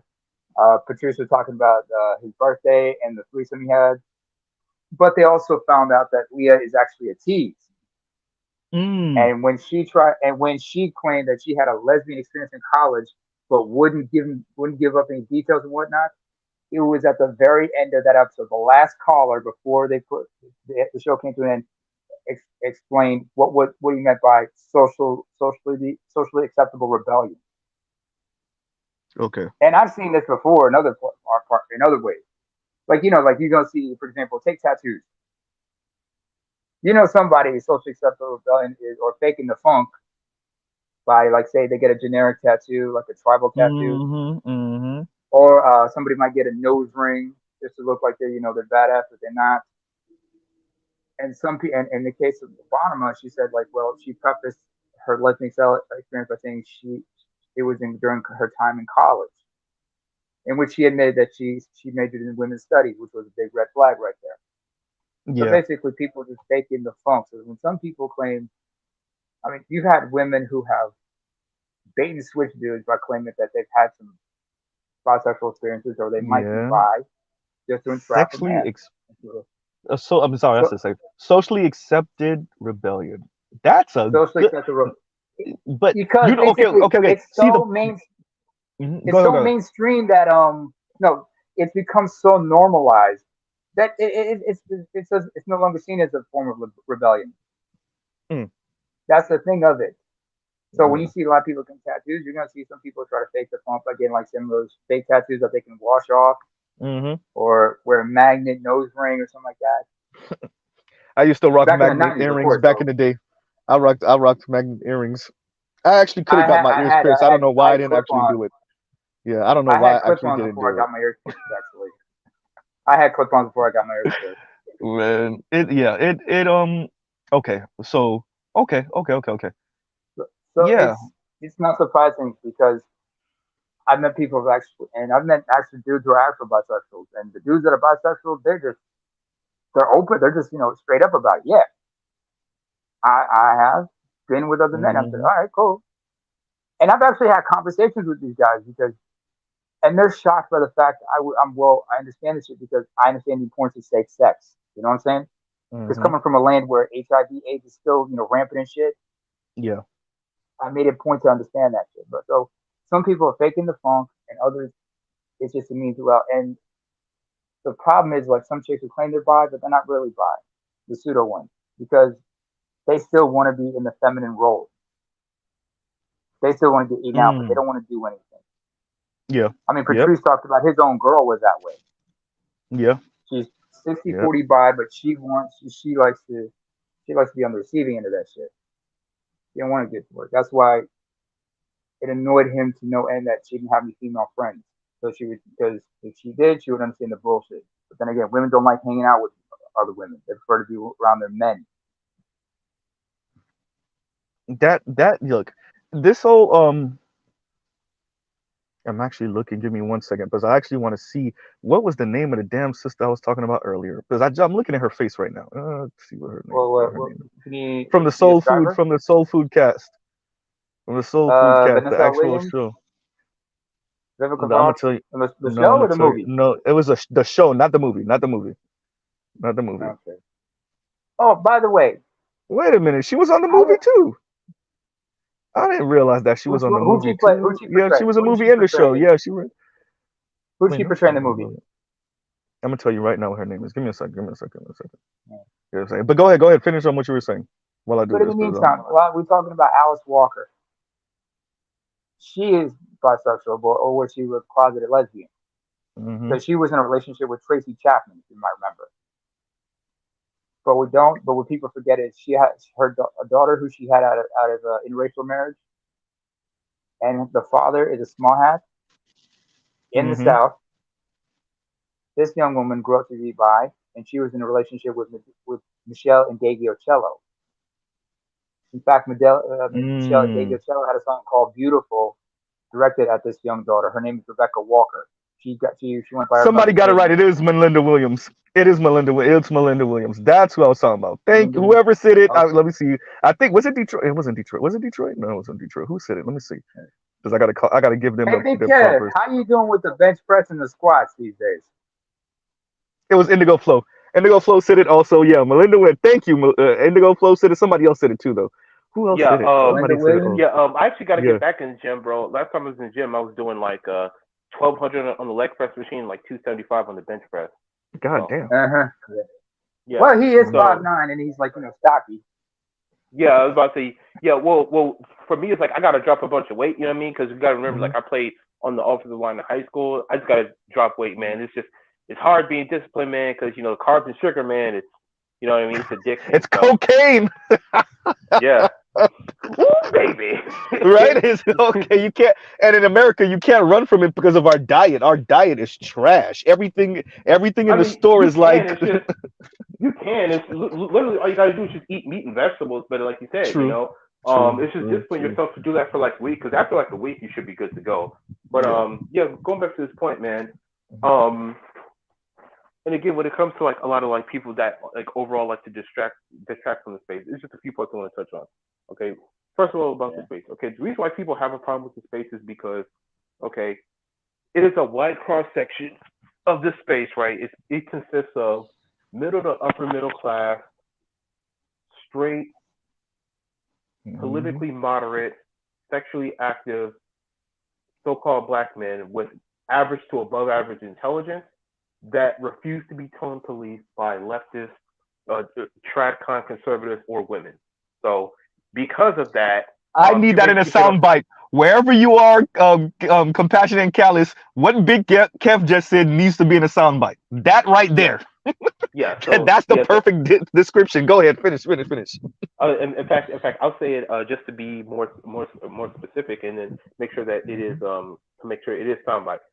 Hmm. The so-called black manosphere is a wide cross section of politically moderate, straight, middle to upper middle class, average to above average intelligence, sexually active so-called black men between the ages of 20 and 60 that refuse to be tone policed by women, leftists, and tradcon conservatives.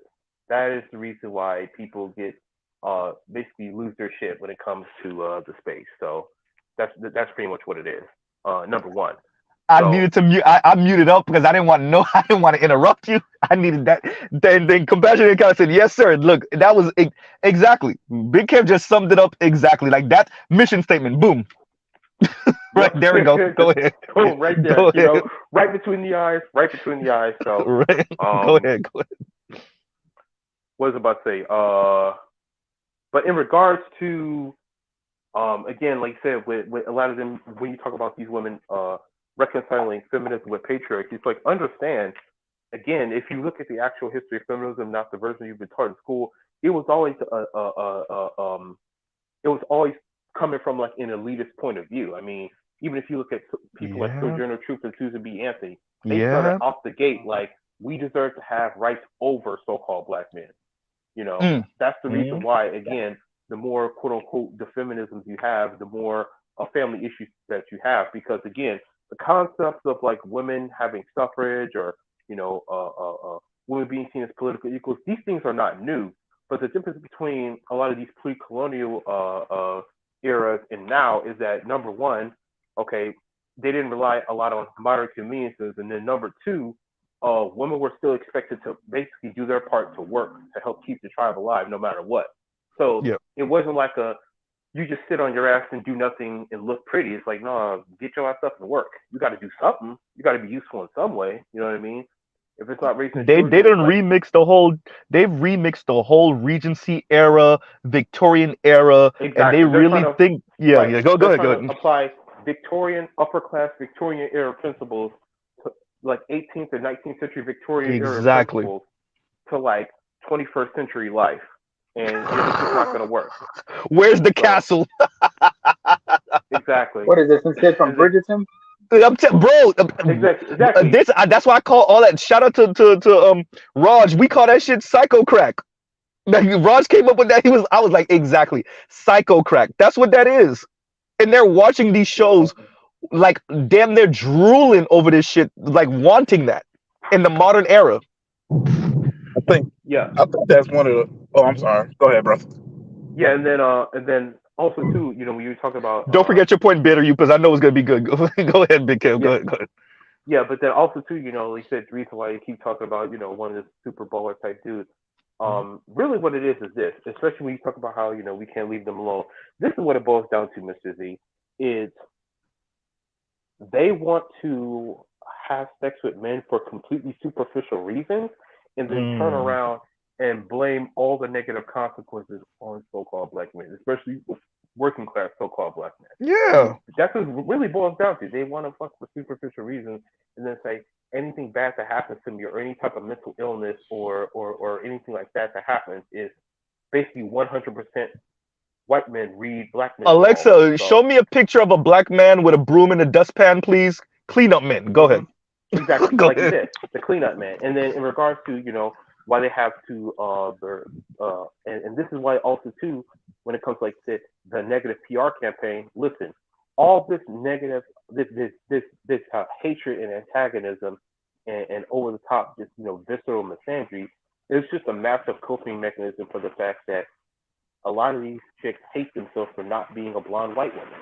Uh-oh. They really like no. I mean, Mr. Z, you gotta really twist the knife on that. They I'm really so in the happy I brought motherfucking that into bag. everybody's lexicon. I'm Yeah, so happy they because it's really so in the true. they really in their fucking bag. They're emotionally what they call what is Janae Echo say? They're triggered. They're Mhm. triggered. They're triggered because they're not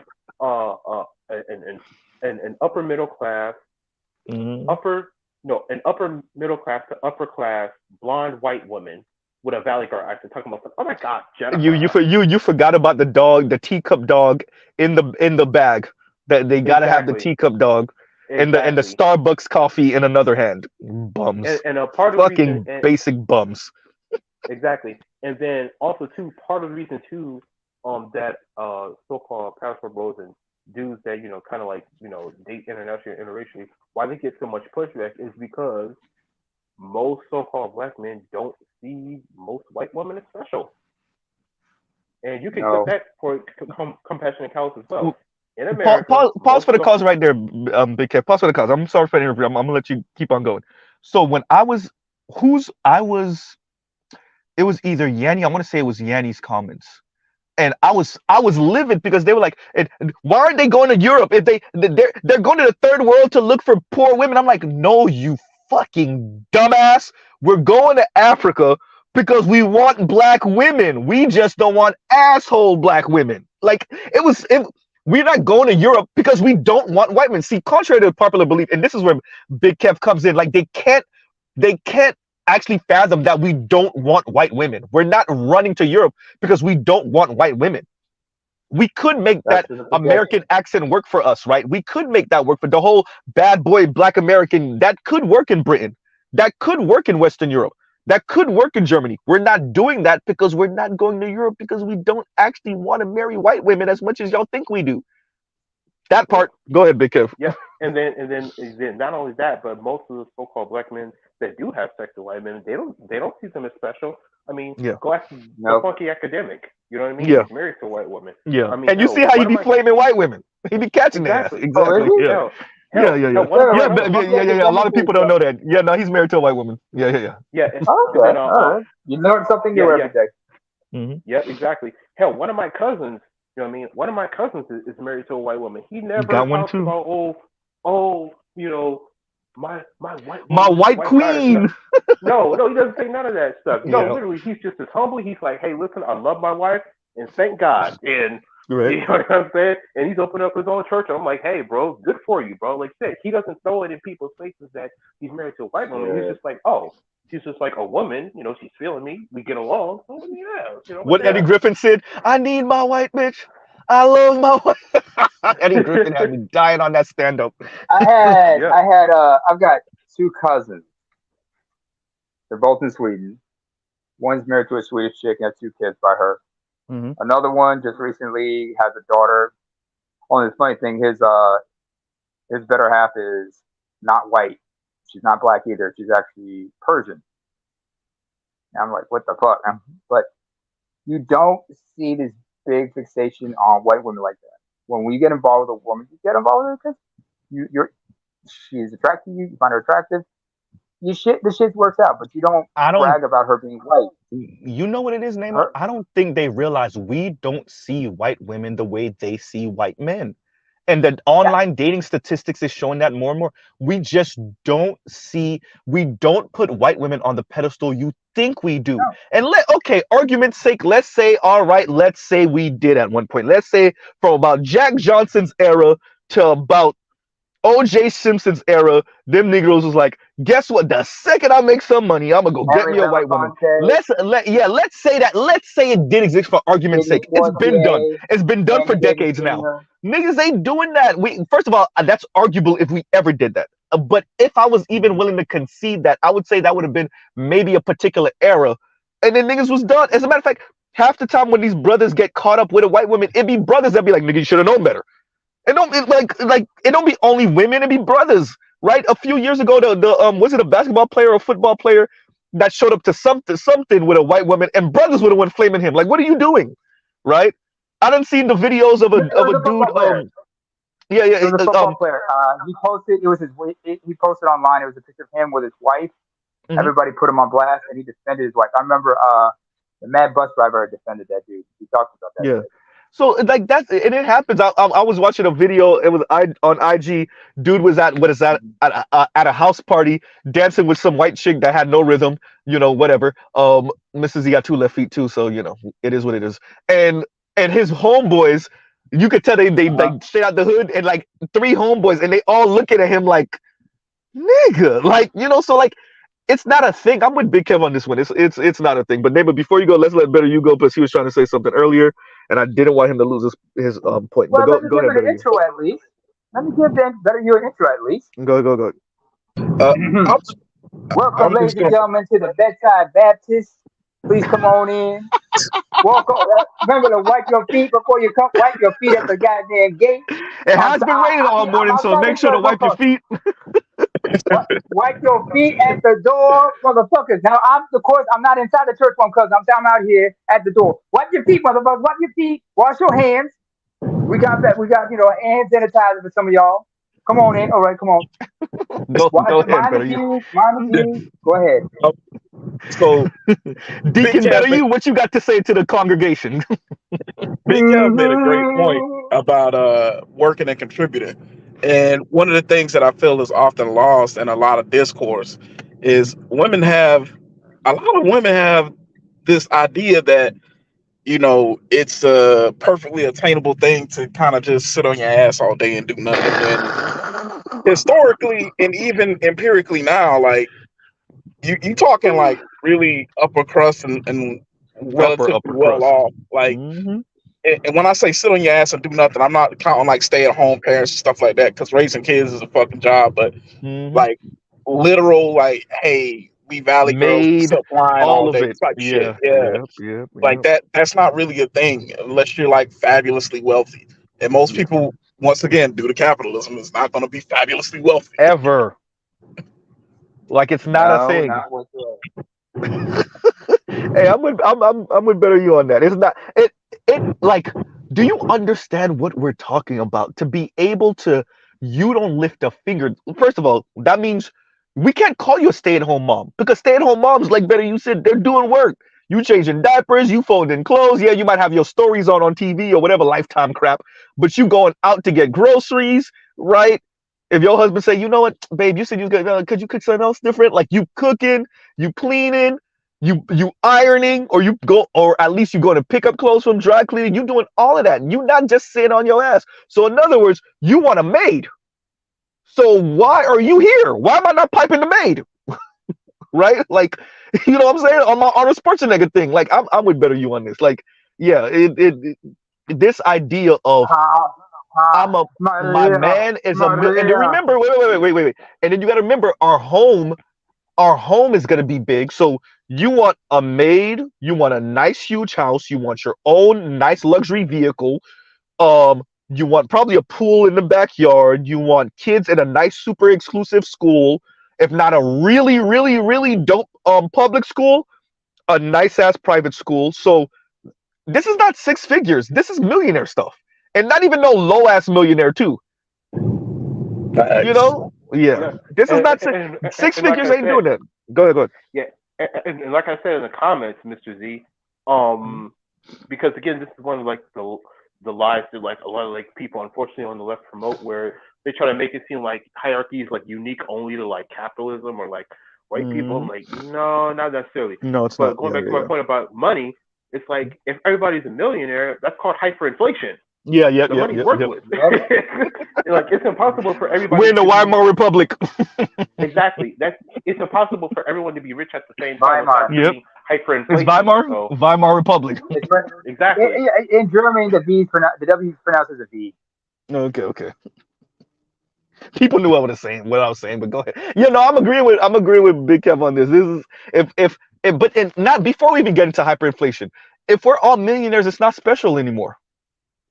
And that's what y'all Nothing's really exclusive. want. That's what the women really want. They want to be able to look down on other people. They want people to look at them and ooh and ah and ooh girl, where you got that dress and where you got those heels from, and oh my god, and they want oh my man, because they're bragging on the fact that I'm such a badass. I have somebody else doing it for me. That I always say this.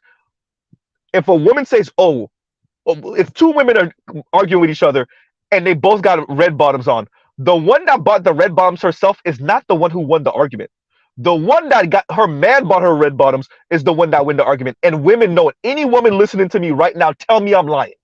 The woman who man bought her the red bottoms won, because what she's saying is, bitch, I didn't buy this myself. My man bought this. I got a baller, dude. I don't know what you doing, but my man bought this for me. That shows me how. I And mean, and so that's what it's really about. It's about they're wanting this lifestyle to look down on other people and to feel better about themselves. It's a so flex. basically, It's they a stunned on status everybody. flex.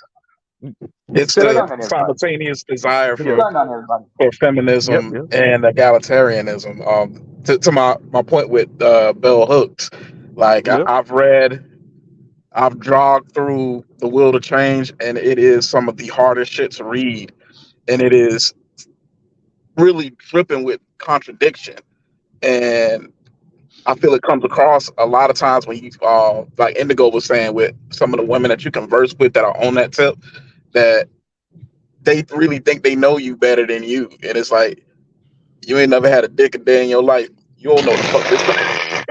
Like real talk, like you You have to don't be know. that vocal and crass with it. Like, yo, you know how? It's Hey, true. you ever aimed your, you ever aimed this thing? Like, yo, just because we both black don't mean we had the same experiences. And there's a serious divergence between a black female and a black male experience. And Yeah. once you start hitting them with And it's the growing. factual shit, it's like it becomes Hmm. really hard to argue. And that's when like they start, you see the wheels turning and then the horror face comes on, like, oh shit, Belle and Kimberly was wrong. Yeah. Let me Better say you? let me make this comment real quick. Gil Gami, I Okay. don't know if I could do that. So Kevin Miller, let me I'm gonna probably have to try to do that after the show. Because Gil Gami accidentally put Kevin Miller in timeout and I tried to press, so I don't, if anybody knows how to do that, because it's asking me if I want to put him in timeout. I'm like, no, I'm trying to not put him in timeout or like undo I it. don't have a wrench, And so I don't know what to do. um I I don't don't know have a what wrench. to. Oh, let me actually give you a wrench, name. Let me see. Name, put a comment in the comments. Let me give you a wrench. But Alright. yeah, I'm trying to fix that. So yeah, y'all, but yeah, let me see if I can fix that while y'all talk. But yeah, Kev, see you could go ahead whenever you want to go ahead, brother. Um, yeah, this is, yeah. We got the two Kevs in Unless here, he's Kev enjoying C his and Big birthday or Kev, some shit. Big Kev and Kevin C at it right? again. Hey, hello to you guys. Mr. Z is the host, and then all of you gentlemen on the panel. Hey, you know what's actually getting real tiring is Hmm. women complaining about the dudes that they can't get and acting like it's everybody else's fault. Like, you know, and True this is indeed. what, so, you know, it's fine for you guys to True have indeed. standards and preferences and all this other stuff, but it's on you to get the guy. Go ahead and get him. That's your challenge. And, you know, that almost pretty much shuts down the argument immediately because Yep. they really don't Yep. have a retort for that. I'm like, yeah. If you want a white guy, go get him. If you want a multi-millionaire, go get him. I praise you for your standards. Go ahead, go get them. And what they really don't want to admit to is the fact that they just want to be able to say a bunch of things negatively about black men, but they're not really, challenge themselves to actually get the type of men that they want, knowing that they can't, knowing they essentially don't qualify. That's really what it comes down to. And they really don't want to admit that, but it's just nice to I agree. complain about black men. I don't think they know how to do anything different. What we're fundamental.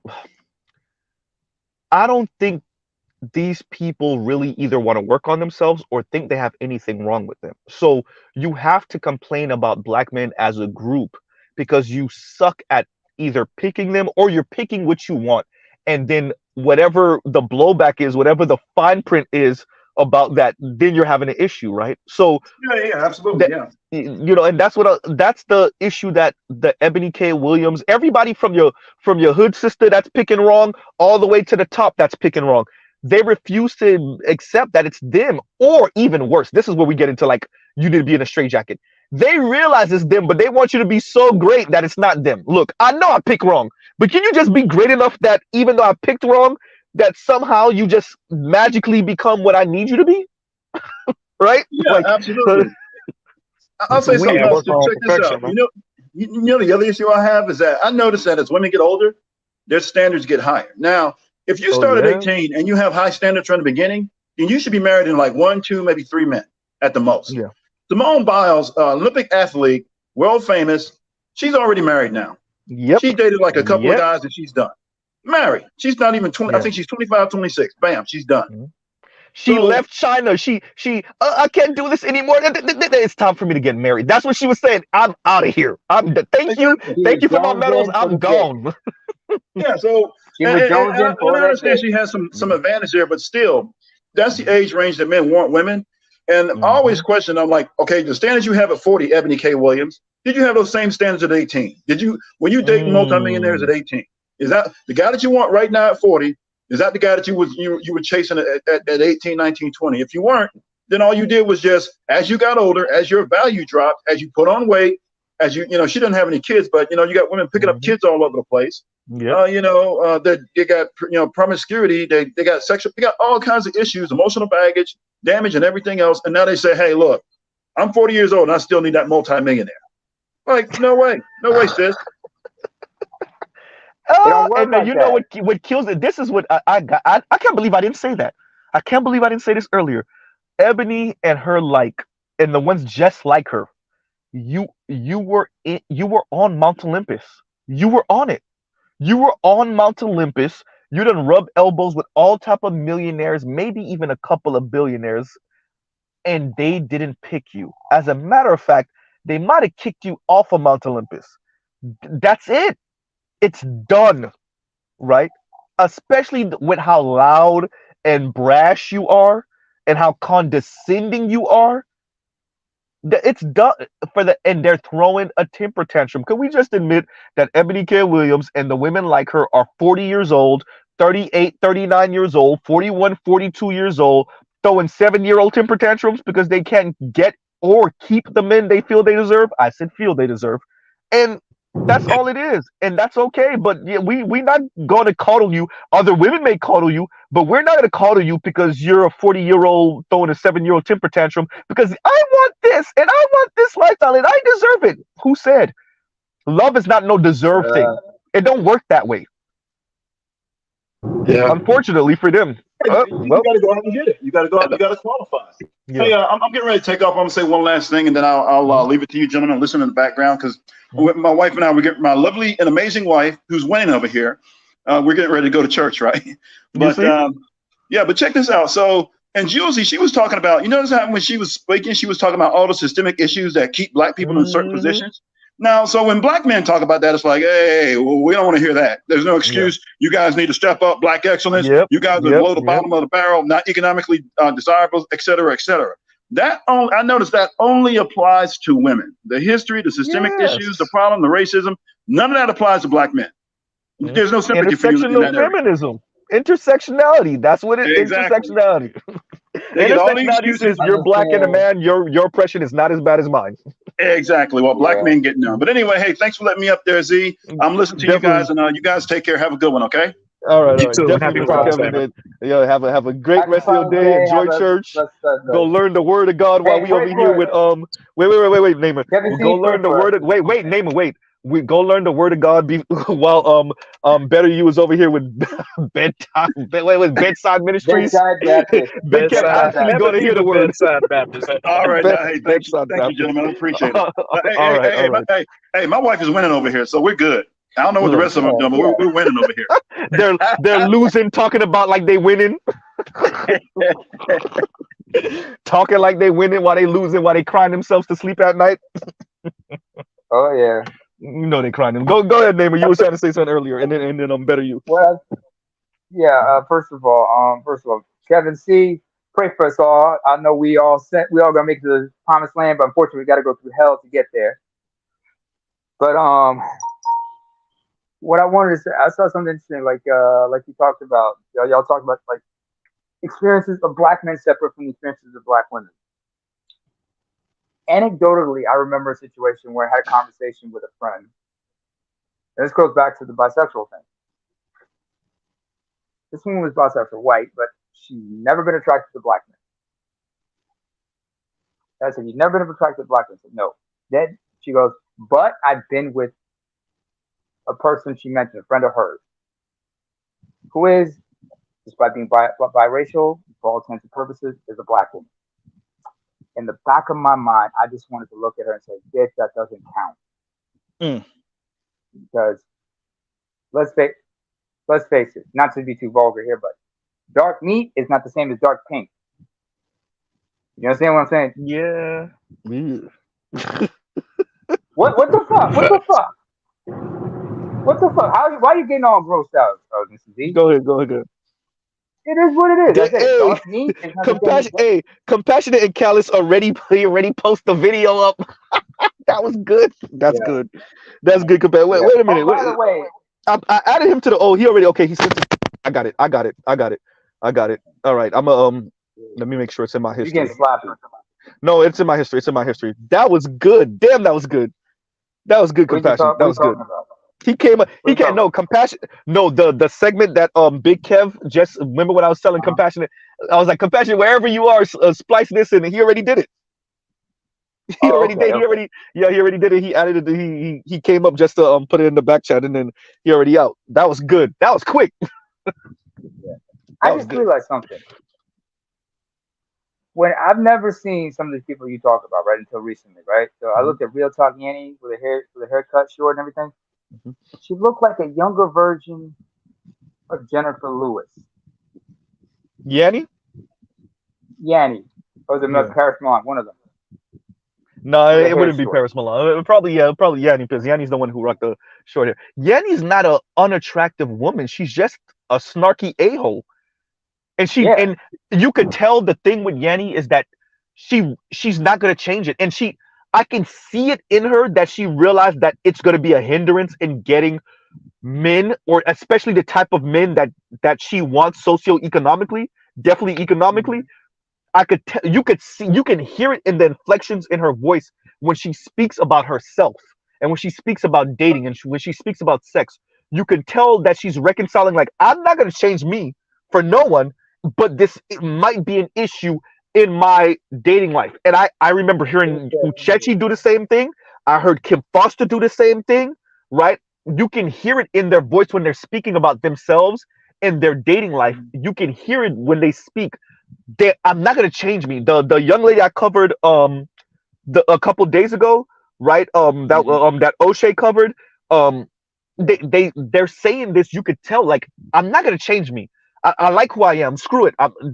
But I want this lifestyle. I want this type of man, and those type of men have options, and they may It's not, that sense of most entitlement. likely not, That's the problem. gonna deal with. They're not gonna eat this, and so they just have to resign themselves to being single for how long? It may not be forever, but hey, you might be single and celibate for a couple years, right? And while we're at it, I don't know, looking at Julesy, she reminds me of like a typical Ethiopian or Eritrean auntie for some reason, just looking at her. Mm.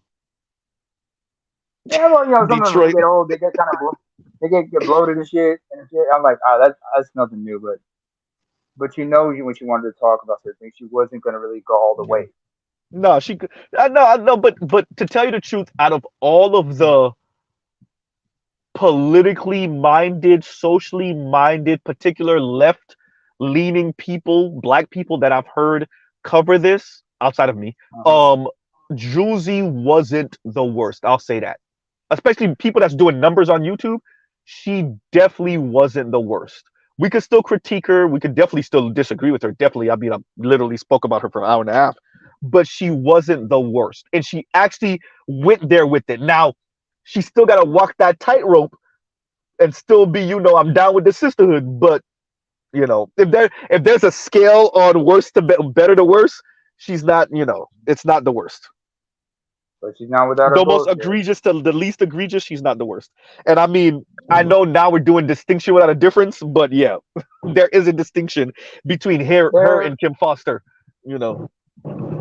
so The we bit, understand that women come from a place of entitlement because it's Yeah. about what they feel. What they feel is comes not. They don't think they deserve it because deserve means you proved yourself or something or earned it. They feel They have a entitled. That's the womb. thing. Yeah, no. I get what you're saying, but like the reason why they say deserve is, but I went to school and got an education. I have a womb, and I'm a woman, and you're supposed to. Exactly. You yep. know. Yeah, but you Eh, did say something better. You go ahead. yeah, I was gonna say like Come on, Deacon. I feel like a lot of this rhetoric and with the dynamics that it creates, honestly, it enables predatory behavior from women. Like a big exhibit of it is like the whole. I'm not sure if y'all follow the NBA or anything like that, but what's happening with Zion Williamson? Yeah, Oh yeah. I hear about that loosely. Yeah, loosely. Yeah, yep. And he's not the only one. Like PJ Tucker, it's a lot of players where when you PJ look at it, it's like, Washington. hold up, wait, your baby mom's is like 10, 15 years older than you.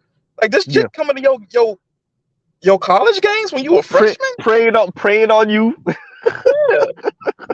Yeah. And I it's one of heard those of things. no, go No, ahead, sorry. Go keep ahead. going better. You wait, name it. Wait. Is that Big Kev or is that name it? Wait, let's That was me let's last let Better time. You finish. Wait, let's let Better You finish, and then whoever was next. But yeah, that story of them preying on these young dudes or younger men, right? The women will say, "Well, y'all do it too." You know that y'all do it too thing is gonna come up. Yeah, and yeah, do we prey And, on the women for their resources? No, but you know. and that's actually what I was about to say, because like I watched Lil Bill's rant video, and I'm like, Hmm. he brought up Diddy. I'm like, that's Hmm. not the same. Diddy is taking care of her. She Yeah, is holding on for dear life to Diddy. yeah. What you thought? Like, Wait, he bought up Diddy with what Young Miami? yeah, Or yeah, exactly, bro. She's the one, bro. I'm so happy. I gotta watch the video because I saw the thumbnail and I didn't watch it yet. But and I'm so see, and I like Lil Bill, right? But that's disingenuous as hell. If what he if you're right in what he's saying, that's disingenuous because you're right. He's the one holding on for dear. I mean, sorry, she's the one holding on for dear life. Diddy already said, "Yo, we friends." She's the one saying, "No, No, we're we more than not. that." Exactly. Yo, Diddy yeah. done got a whole other chick pregnant and Young Miami's still like, I ain't going nowhere. Come on, man. I mean, it's like he's telling her, get out, get out, get out, get out, while telling Yeah. the other chick, take No, that, take that, take that, I'm take with that, Better take You on this. Like, bro, like listen, that's not the same. It's really not. And y'all know it's not. that. False It's equivalency. Go ahead, disingenuous brother. to say that. It's It's completely Oh, go ahead, ignoring sorry. that with age gap dating, it's for different.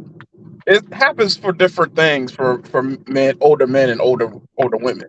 Older Hmm. women primarily with those relationships is physical, is because of sex. In some cases, because they like Mariah Mills. It's like, yeah, I found a young dude that don't know no better, and I can get something out of him. Yeah. For men, it's mostly I want some type of companionship without a lot of baggage, and I want Hmm. somebody who's young, who's moldable, and that Fertile.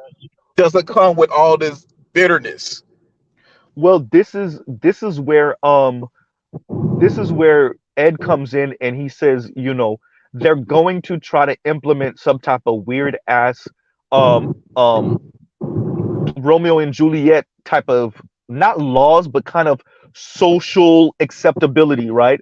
Which is like, no, you got to date within 5 years. And this is the women that's going to try to implement this on men, which is like, it's going to be not socially acceptable to date, let's say, 5 years outside of your age, younger, right? Or Uh-huh. older. Well, really younger. They'll be able to dive all the way 10, 15 years younger. You, on the other hand, you'll be limited to 5 years as a, let's say, a 35-year-old with a 30-year-old woman, or a 40-year-old with a 35-year-old woman, right? Meanwhile, she could What's be the youngest any of 40. you have dated? Say that again. What's the youngest any of you have dated or involved with? Um, For me, what's the youngest?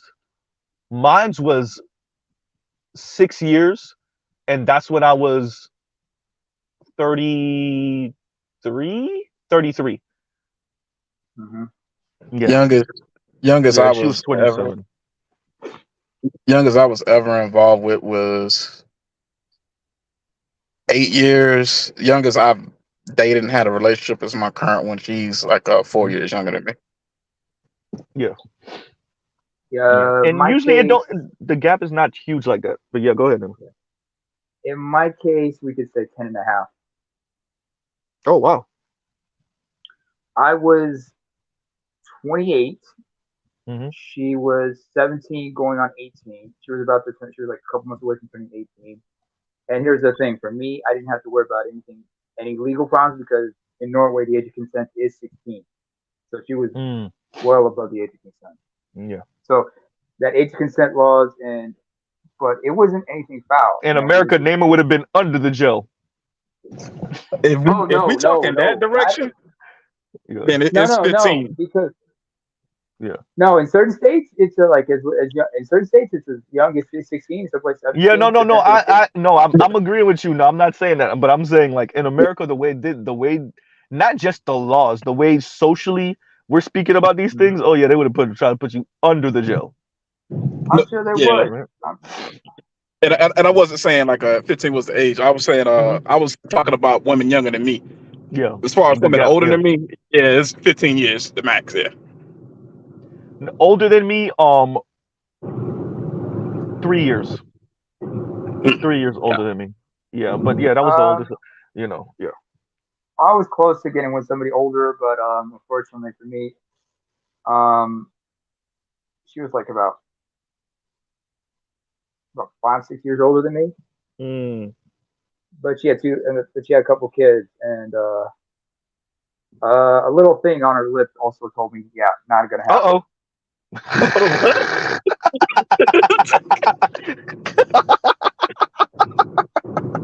That ain't a cold sore. It was actually. Okay.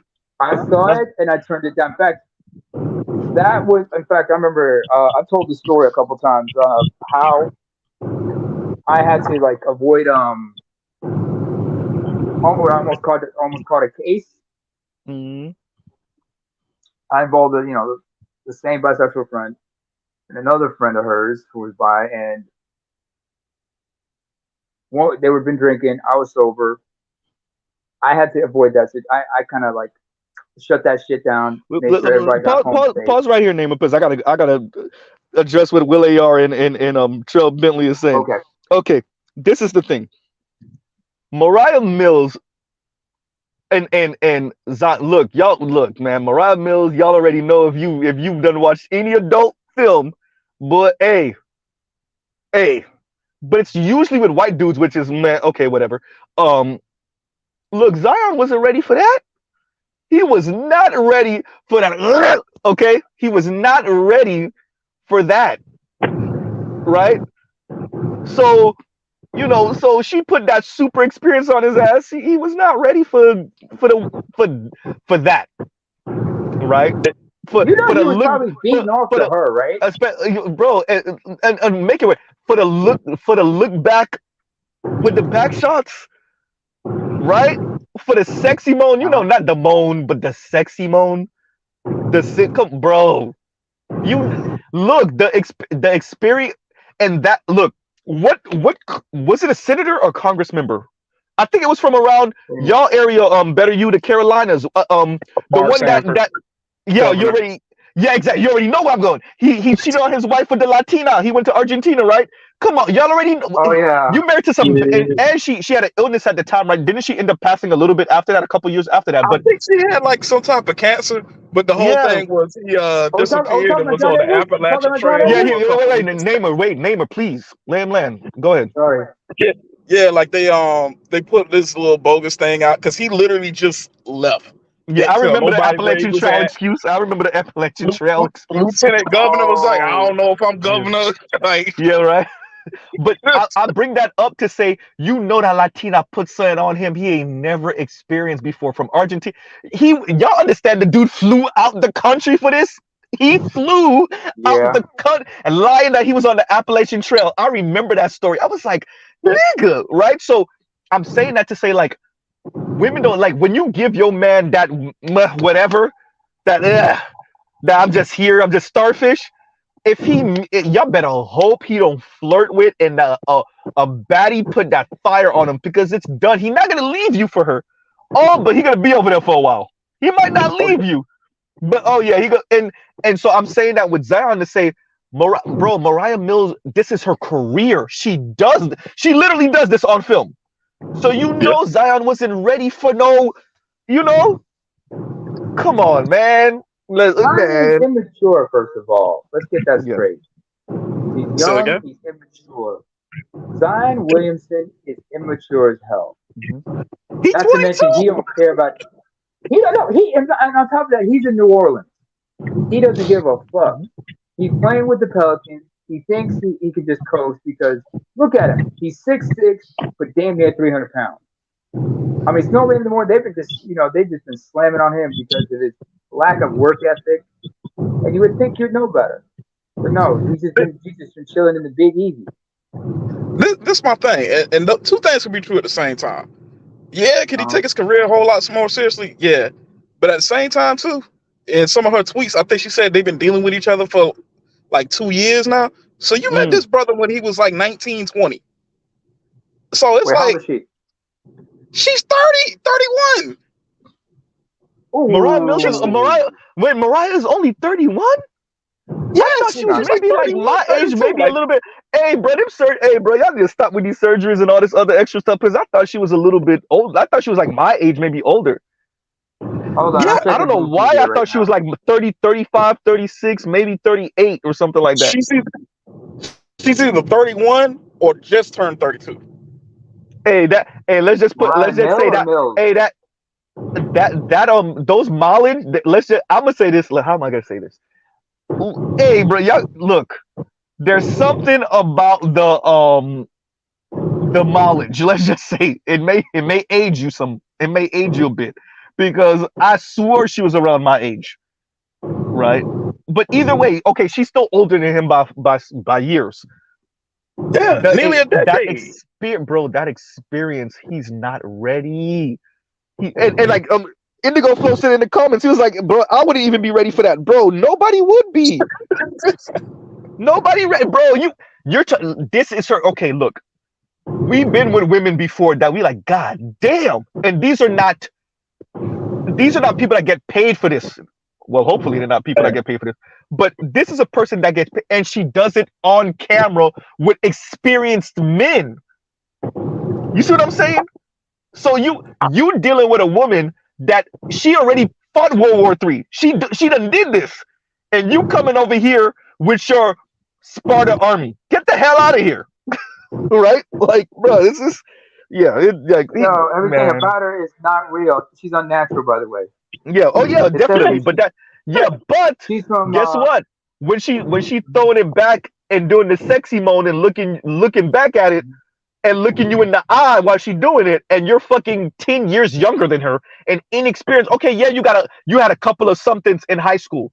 That's nothing to a woman that's been doing this for years with experienced men, and she do it on camera.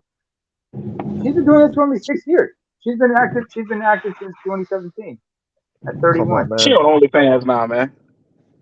Uh-huh. She active. Yeah, She's still like, serious. No, she's been active since 2017. That's what I'm saying. In the industry. oh, I got you. I thought you said she's been inactive. My bad. My bad. Mhm. No, she has been active in the industry since 2017. It says here she's 5'4", 125 pounds, average body, gray eyes, black hair, underarms, pubic hair shaved. Her cup size is 34F or triple D F enhanced. F Jesus. 34F, aka triple D enhanced. Look, like Man, I said, hey, She got some butt injections, obviously. bro. Oh yeah, no, Okay. come on, bro. You can yeah. see that. I don't even know it, bro. Honestly, at his age, I would have been scared to even try to touch that. That would have been too much for me. But Nah, okay, whatever. he been whacking off to that. He been whacking Yeah, off but to that's what I agree with you. That I wanted to actually circle back to that. You got to remember, we're dealing with a different age group and generation than us.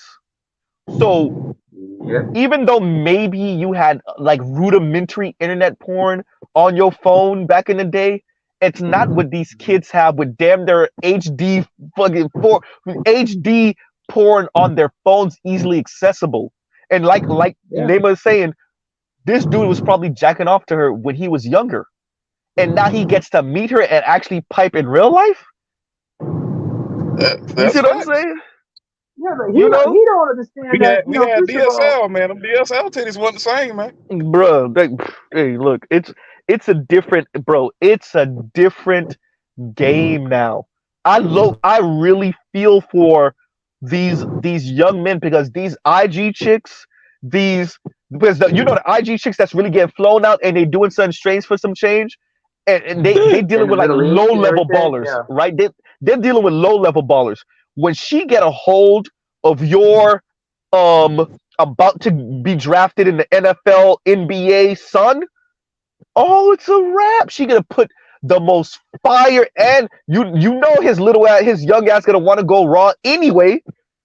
And when she say, "Oh yeah, that's what I wanted to do," too, oh, it's a You wrap. set yourself up. She's got him Imagine, for 18. She's got him for 18. just And imagine what's this though. worse is, okay, go ahead. I was just gonna say, just imagine this, because like I've seen some of her stuff. It's alright. That's not no hater type. It's No, alright. true.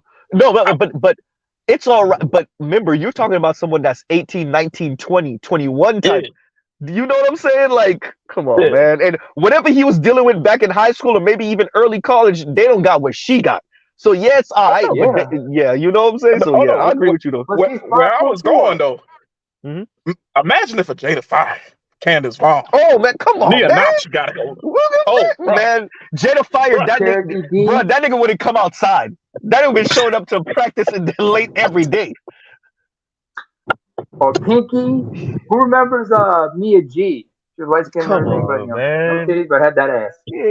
Man, he ain't ready for nothing. None of that. None of that. She No, was. bro. Man, Jada fired. This nigga, Jennifer was she had an attitude, I think. bro. They would have to go send an Uber to go pick his ass up. The coach would have to be knocking on his door. Not to mention, you don't understand that in the industry that everybody hitting it. Wait a minute. In Cali, they had to after what happened in '04 with the shutdown. If you remember, Hmm. y'all remember the shutdown of '04? No, 04 shutdown. Okay, No. 2004. The porn industry shut down because somebody turned up to be HIV positive, and they had to shut Okay. down Okay. until they found out who. Oh yeah, Oh, yeah, yeah, yeah, yeah, you yeah, yeah. talking That Yeah, about was Mr. what's his Marcus? name? Yeah, They no, Darren James. no. I thought it was Brian Darren Pumper that they James. traced it back to. No, it Was was it? Darren Was it no, Mr. the James. Marcus? incidents Russell. with Okay. No. it's the Wait. Hold incident. up. Better. Hold up. No, What you gotta go. happened is Mm-hmm. it was Darren James. Now, if you want to know what Darren James been up to ever since, he started. He made an appearance and he was interviewed for After Porn Ends, the second one or the third movie. It was either two or the second one or third one of After Porn Ends. He's in there. And he talks about what he's done ever since. He's become an HIV/AIDS activist. If you look at him right now, dude is ripped. But he was the center of that whole shutdown because he turned out to Mm. contract AIDS. Mr. Marcus, however, he fucked his shit up because sometime later he somehow contracted syphilis, but he kept Mm. working and he was able to keep working because he kept forging a couple of STD tests that said he was clean, but he wasn't. That's how he fucked his shit up. Brian Pumper, however, he moved on. He got into hip hop. He dropped a couple of rap albums. In fact, so did Wesley Pipes. Hold Yeah, on, he yeah. actually got albums. Check out Spotify. Brian Pumper's got an album with G Unit back in the Nigga, 10s. how you got a pump? 2000. How you got an album with Lloyd Banks when y'all look alike? No. Hey, He don't look like like that, bro. Lloyd There's because like he's three too of them that tall. look alike. Wait. Brian Pumper, Lloyd Banks, and what's the brother, the actor name that's on The Boys? The brother that's on The Boys, the actor. All three of them look alike, nigga. Y'all can't be in no Oh same shoot! thing. You know what I'm talking about? Light What's the brother skin with name? the chin strap. I forgot his name. What is the bro? Somebody's gonna say his name. He was also in um This Christmas, and he was Regina King's husband in This Christmas with Chris Brown and them.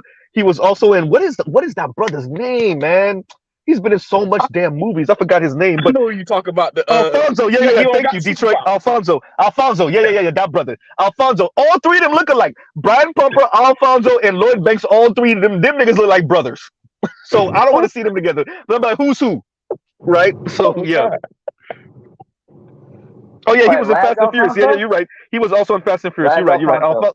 Yeah. All three of them Lazar brothers look alike. Alfonso. Yeah. Brian Pumper and Lloyd Banks Wait, in G Unit. this Stop is it. So Afro-Cuban. in other words, Lloyd Banks Slim and Lloyd Banks Swole were in G Unit. Go ahead.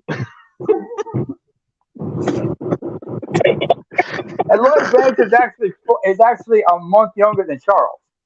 Yeah. He's an '82 baby too. April That's just 30th. that. Goddamn. Yeah. But at the end of the day, I understand that the NBA and the NFL sit these guys down and tell them what's going to go on, and I want them to continue doing that. They got to continue doing that. It's good that they're doing that, right? But like, let's not forget that we were once young men also. And if you meet your dream type of chick, we all got our different types. But if you meet her and she's older than you and she know what she doing, she get in your ear, did she get in your pants? Like I wanted to say hard. I wanted to make a pun, but that's a difficult fight, bro. Because you're fighting against nature. You're fighting. Your discipline has to be top notch, right? Because this is the type of look you want. She's saying the Oh yeah. things you want, and she's gonna do the things you want. Oh, that's ooh, man. It's like that Dude, that Superman discipline love got to be thing, on point. I mean, that's Yeah. why there were times. I mean, for me, because I'm grateful I grew up where I grew up because HIV/AIDS being what it is. So I learned from a very young age to wrap it up. Never do nothing without a condom on. Yeah. I mean, there was a couple times where a couple chicks tried to want to hook up with me, but I said, I can't do it because I didn't have protection on. A couple of times, it's like I knew in my gut it was not the best time to do that shit. So I learned to walk away from that shit. It was just because I knew the circumstances. That's true. No, you're right. But look, 18, 19, 20, and the look you want walks up. I don't know, man. I don't know. You remember Martin Lawrence had that joke about you want to tear that shit up until she starts coughing. Right? Like, you know what? I gotta. I'm gonna tear this motherfucker out! And the next thing she goes like, "Oh shit, you know what? I need to go. I gotta do this shit." Man, a minute ago, you were like, "Yeah, we'll tear this up. I'm gonna tear this up." And then she starts coughing. You're like, you know what? Of course, I'm sure a lot of people are doing that like last couple of years with COVID.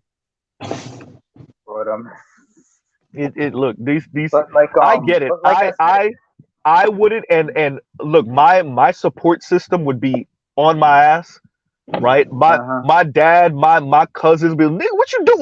Wait, like 20-year-old Z, like I don't see me getting caught. If 20-year-old Z had the height and the talent, and I'm getting drafted to the NBA, and like my team would be so on me, like she would have to go through hurdles to get in contact with me in the first place before anything could even happen. You get what I'm saying? So like, I don't even know if that would happen to me. I know that because I was in a similar situation once, but it turned out the person was acquainted with my family. I realized, not happening. Yeah. And the strange thing was, I met her at a funeral. And pause for the cause. Wait, Naaman. Pause for the cause. Let me ask this question before you go into that. We as men have to ask ourselves this real ass question. Regardless of your age, but especially imagine you at 22, 23. Would you have the same discipline to say no or to look at women and be like, oh yeah, I don't want to deal with her. She sounds a little off. She sounds a little crazy. She sounds like she a gold digger. If the look that your exact look, whatever celebrity crush you have, if a woman that looked like her, or if it actually was her, walks up to you, would you still say yeah and buy you no drink? Would you still say this seemed like a setup? She want me to come to the crib, blah blah blah. She live in a bad part of town.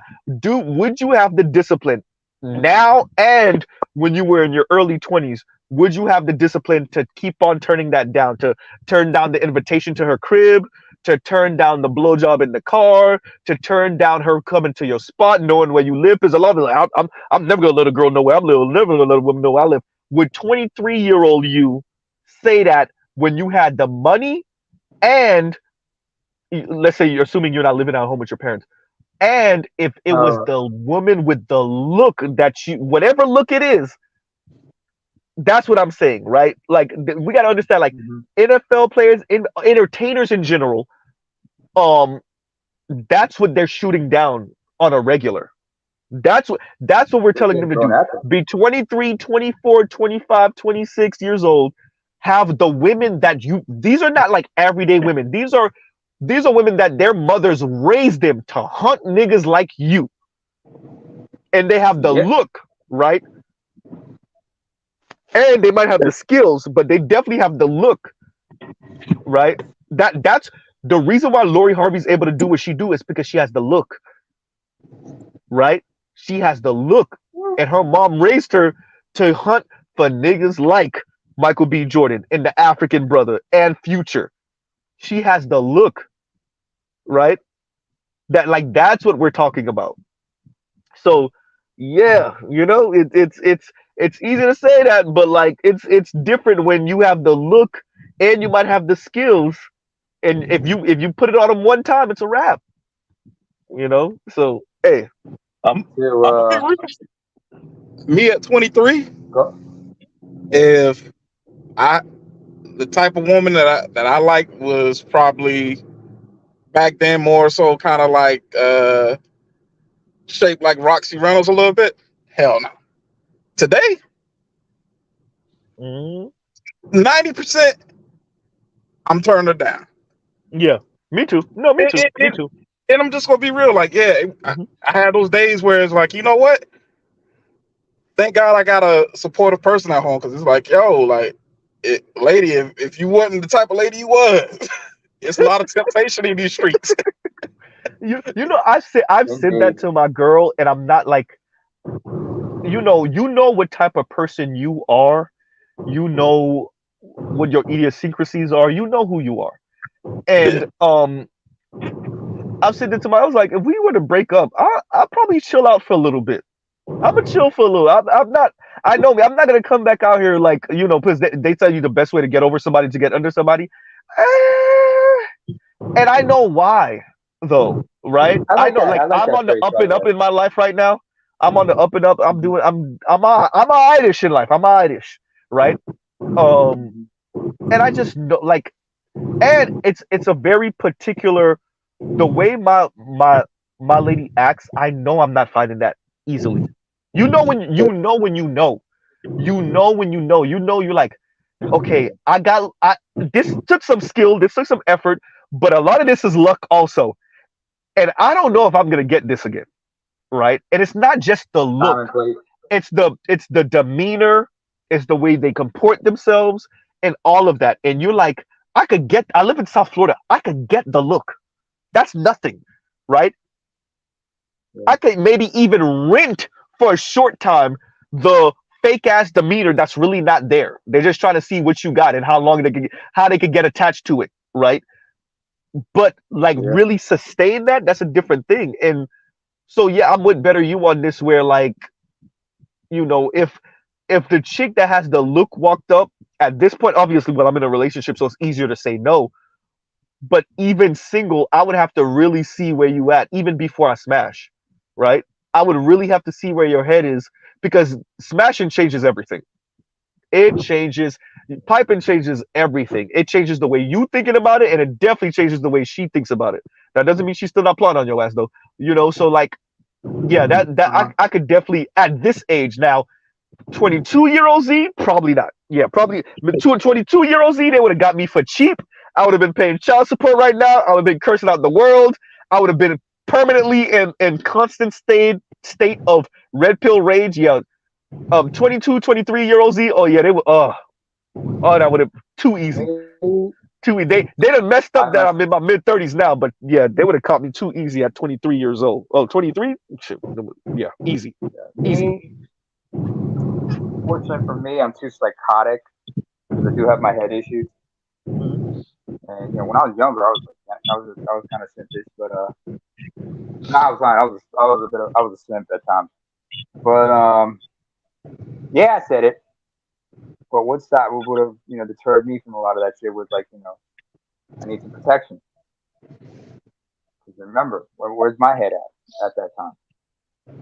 I was looking to Mhm. smash, but in a situation, in a place where I was on that shit and everything, I knew there would have been a lot of trouble. It's like what BGS said. It's like having a tent is like uh having a Bentley in the hood. It's fun to drive, but when you got to park that thing at night, you got to worry about what's gonna happen when you go to bed. True. Next morning, somebody might try to jack that shit. So Yeah, I it's mean, just, and I think the beauty of living in South Florida, another uh thing that helped to jade me. So this is what helped to make Mr. Z who he is. I grew up in Miami, y'all. I grew up yeah, in the first like 5, 6 years after I graduated high school. We went to South Beach so much you would have thought we lived there, right? Niggas was broke as hell. Somebody got gas money. All right, we out, right? Window shopping like a mug, right? So like the beauty thing, it somewhat fades because you see it so often, and then you take some of these chicks out, right?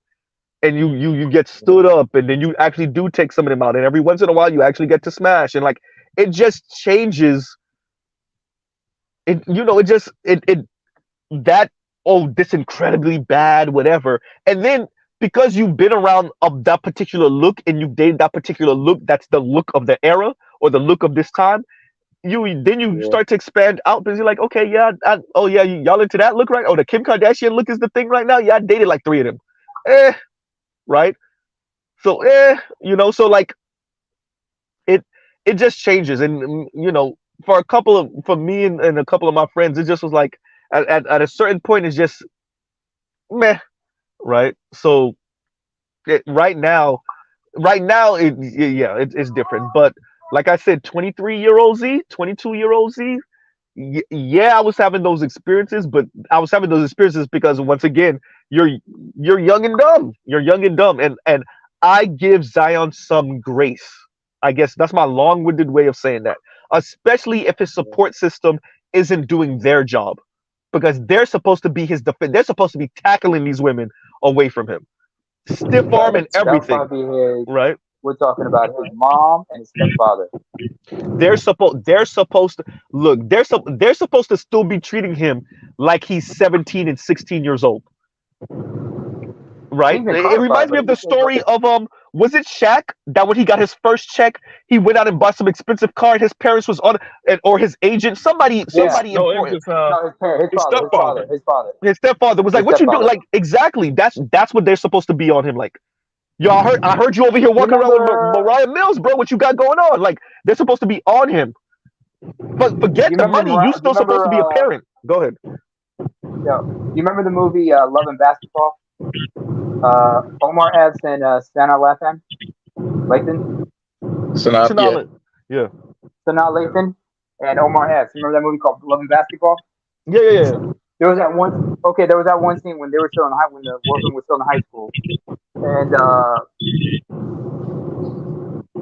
Omar Epps is still as a high school standout, about to head to college. His mom was in his room, and she found an earring of her, of some girl. He said, "What do you know about what's going on here?" This guy started. I was like, "Mom, really? I don't think you understand this, son. When they look at you, they don't see a guy. They see dollar signs. They see dollar signs." Yeah. That line stuck with me, especially if you remember, like in the movie, while he was like, when he turned pro, Hmm. and he had Tyra Banks with her, with Yeah. him, and when Sanaa Lathan just came to check on him, visit him at the hospital, and you know how annoying Tyra was in that scene, just Yep. wanting her engagement ring and shit. That's the type of bullshit you got to deal with. This is the type of females that most of the women are. I mean, you got what's the name of that one guy, NFL player a few years back. He sued an ex-girlfriend because, like, when just prior to him getting drafted, she tried to hit him with an essay charge. Oh, He ended up suing her because Wow. he ended up suing her because he said that because of his chances at getting drafted were reduced immensely. He ended up getting drafted Of later in the course. later round. Because and I remember I think it was Tommy Sotomayor talking about this, just like during Me Too and shit. He said the only reason she did that is because he wasn't gonna make her an NFL wife. Because so many chicks want to be NFL and basketball wives, and they know they can't be hockey or baseball wives because mostly Latinos and white guys have got that lock. Even the brothers who were in the game, a lot of them got white chicks. Yeah. That What look it. No, no, I'm back. I'm back. I got kicked out of my own damn panel. But did you hear the last bit yes. I said? No, no, no, no. You brought up love and basketball. Okay. Yeah. Love and basketball. Like I said, like after that, a lot of women, they have Hmm. aspirations. A lot of black women have aspirations to being NBA or NFL wives. They Hmm. know, but a lot of them know they can't be MLB wives or NHL wives because a lot of the brothers who are in there are usually Hmm. involved with women of other races, Yeah.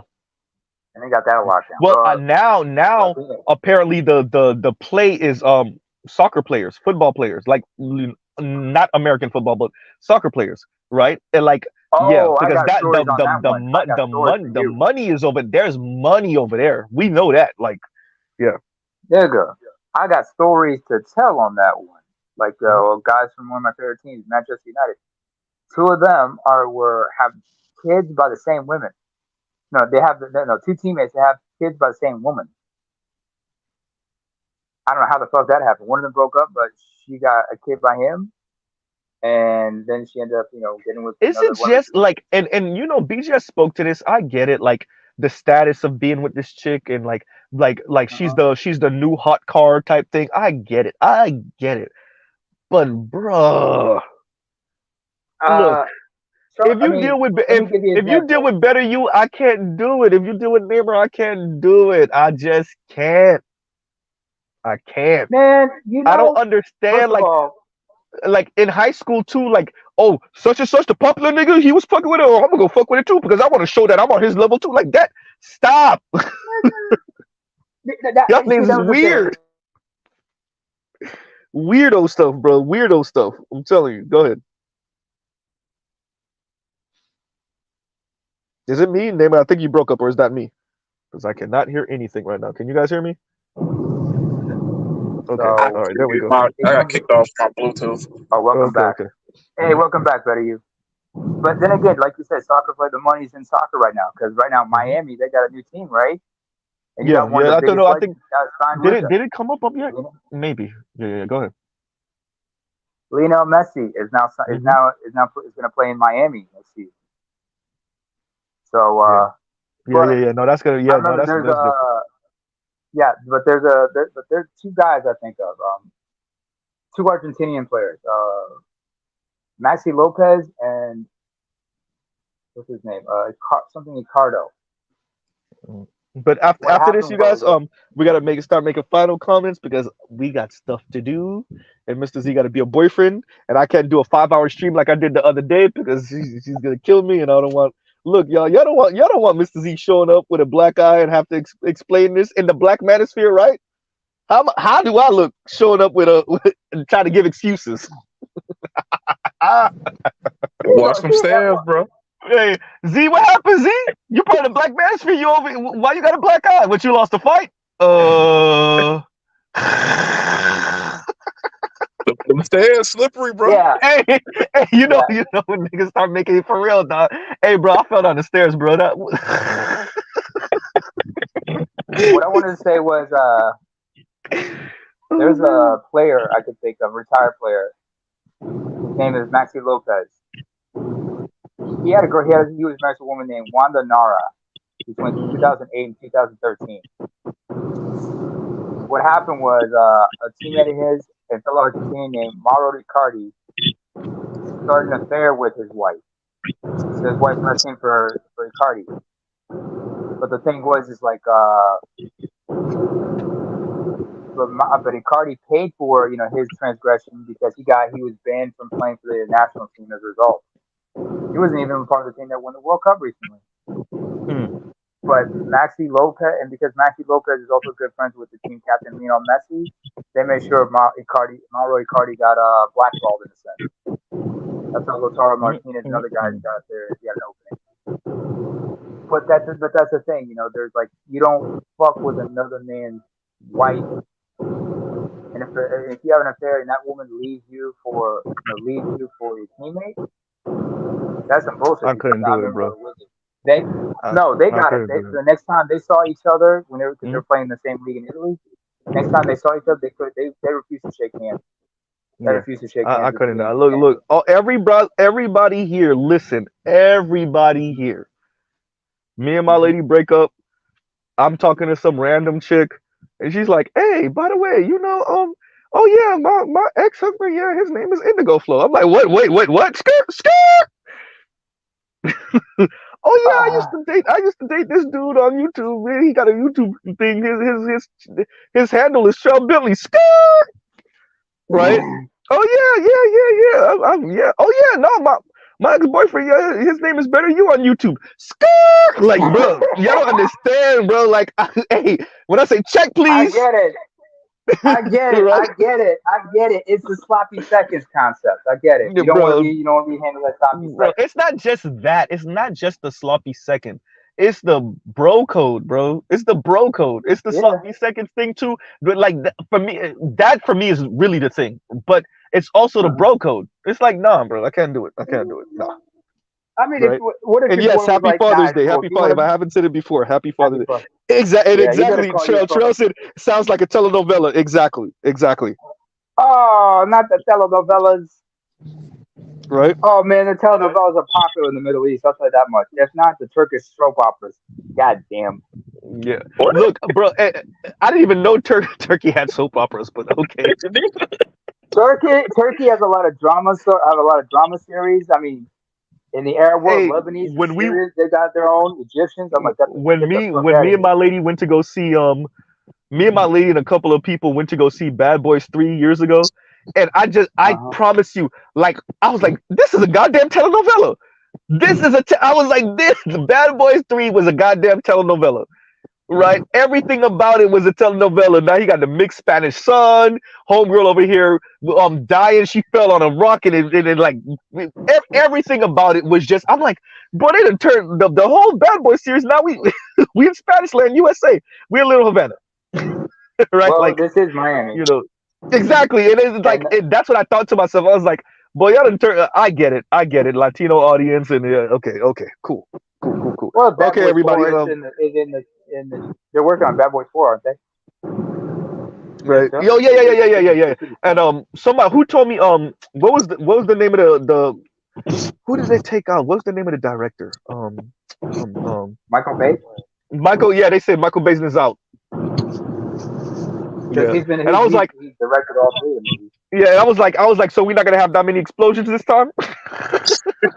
Well, do they have the For budget everybody for that it? know, but if y'all don't know, like, bro, if there's somewhere to put an explosion, he's gonna put it. There's Wait a somewhere. minute. Where does that leave Gary Bruckheimer? Is he producing this shit as well? I don't know.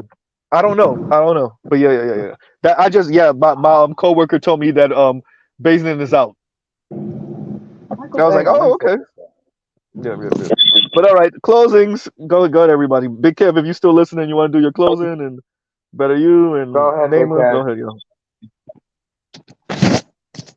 Yeah, I'm man. just going. Like I said, just overall, Big just Kev over here reflecting. lifting 250-pound girls. Go ahead, Big Kev. No, no. I'm actually on some Madden right now, so that's why I'm Yo, excuse me okay, for he being playing. Okay, silent. he playing, man. Okay, okay, okay. Yeah, I was about to say, Are yeah, just gyms open on a my Sunday? yeah. Well, I mean, I'm gonna be heading over to brunch with my dad, so. But Oh, okay. Oh, that's what's anyways, up. That's what's up. yeah, man. It's just one of those things where it's like whatchamacallit, oh yeah. To summarize for a point, like a lot of brothers need to stop apologizing for like like what Evan said, working in their own self interest. Just like Yeah. stop apologizing. Just make sure you're not being like an asshole about it. And then as far as Mhm. with the women, it's like, listen, if you can't hold it against them for like wanting a man with resources or being handsome and muscular and just Mhm. socially savvy, you can't hold that against them. But Nope. it's like if you're gonna be having sex for completely superficial reasons, everything that results of it is not my fault. Like, Yeah. and this is what the evidence is showing us. Like when you read articles such as what a lot of black female matchmakers and like Yeah. online Yeah. dating stuff, Yeah. like with like the dating divide by Jennifer Lundquist. I'm like, Yeah. no. Contrary to the lies have been told, no. It's like these women are not being oppressed. They're not being just having their head kicked up against the wall. These women will either they have sex for superficial reasons or they romanticize toxic and abusive relationships and then turn around and cry about why their dating lives are terrible. It's like I don't mind. Again, I'm not going to hold it against women for wanting a man, like you said, with a certain physique or having resources. Yep. But it's like Yep. you got to Yep. be willing to give something in return. People No, got to Big Kev, you're supposed to do it because you're supposed to do it. exactly. You're supposed to be right, and I think a lot of brothers need to shy away from this idea of being a man for free. It's like no, no, I no, no, like no. this. I like Yeah, yeah, yeah, yeah, yeah, yeah. yeah. I Like like I said, this. stop trying to be a man for free. So, Yeah. but anyways, like I said, I I'm about to head cost off. too. Exactly. You're gonna Any, have to pay. Exactly. But anyways, bro, thanks for having me up, Z. You guys be safe, No man. problem, bro. Enjoy your Thanks for Sunday. coming up. All right, bro. Have a good one, Kev. Happy Father's Day to everybody. Happy Better you. How did Father's I Day. not tell you Happy Father's Day? Happy Father's Day, bro. You're the only one of Appreciate us on it. the panel that's a dad. Go ahead. Wait, Yeah, how old is your kid? Better? so boss baby that's in the back is 6 months. Mhm. Um, Okay. and my son he turned 10 this past March. Okay. Oh. Yep. That's a good kid. That's what's But up. Oh, you got to Happy prepare. You Father's got Day. 8 years to prepare him. You got 8 years to prepare him at least. yeah, Yeah. he's in a good spot, man. He's a good kid. He picked up a lot from his old man. He's very wise for his age. That's what's I'm up. proud of That's what's up. Yeah, but he That's still what's up. got too much. He still got a lot more to Just learn. There's still plenty of lessons. make sure he don't get caught up with the Mariah Mills in like 10 years. him. Oh, Yeah. I done had a couple of those conversations with him. Right, man. Before All right. be like, All right. oh, is that Better You Junior? Ooh, what he doing? He's like, wait, he might get drafted. Oh, watch this. So, but Well, yeah, thanks go for ahead, having man. thanks for having me up, man. It's been a great discussion as always, and if I had to leave with one thing, it would Mhm. be to kind of echo what Kev said. Like there's reciprocity in everything, and just like Kendrick Lamar Yes. said, big game free, bitch. Right. Mm. Thank you.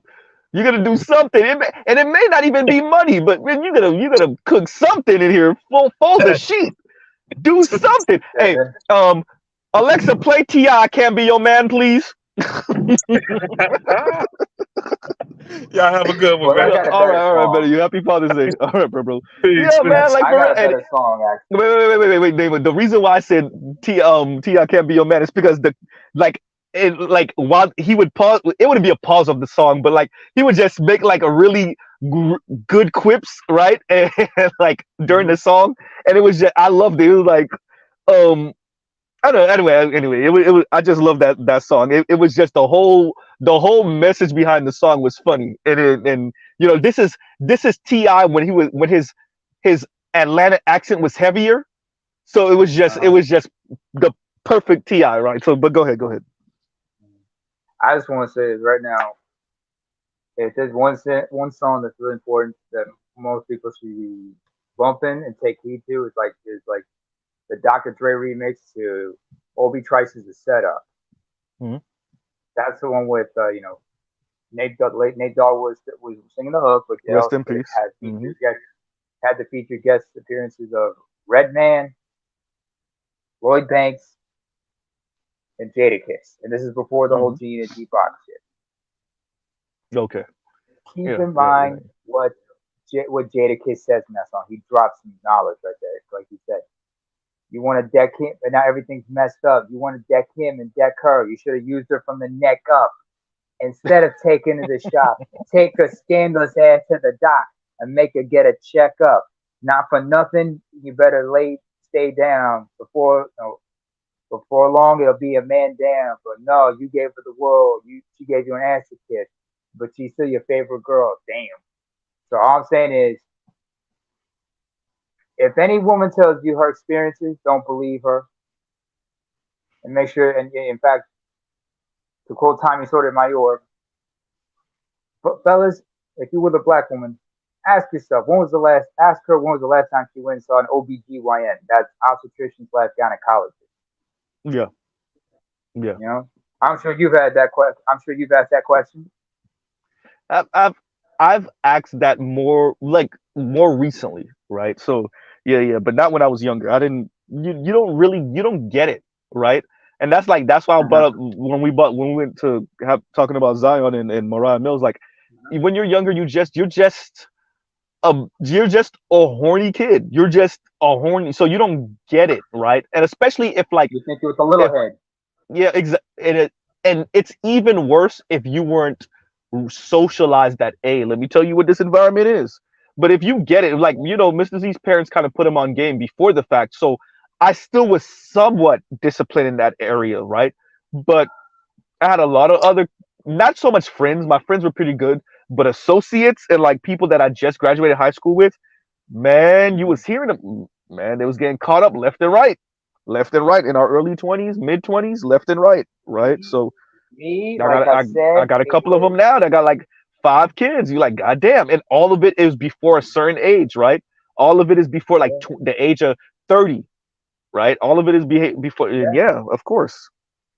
Among Go me, ahead. among my tribe, they had that, especially back in the 90s and the 2000s. It was somewhat of a mark of shame if you had a child out of wedlock. But there was not that. They started to accept that. If you did Mhm. impregnate the chick, it was just a guarantee that you were going to marry her eventually. And I got a cousin that did that. But for me, the biggest deterrent from just getting some was the fact that didn't have any couldn't even find a condom that fit, Mhm. because the condoms weren't built for guys, for those of us on the thick end. So European and built condoms. HIV/AIDS. Yeah, I've had my own experience, bad experiences, but that's another discussion for another time. But like I said, Mhm.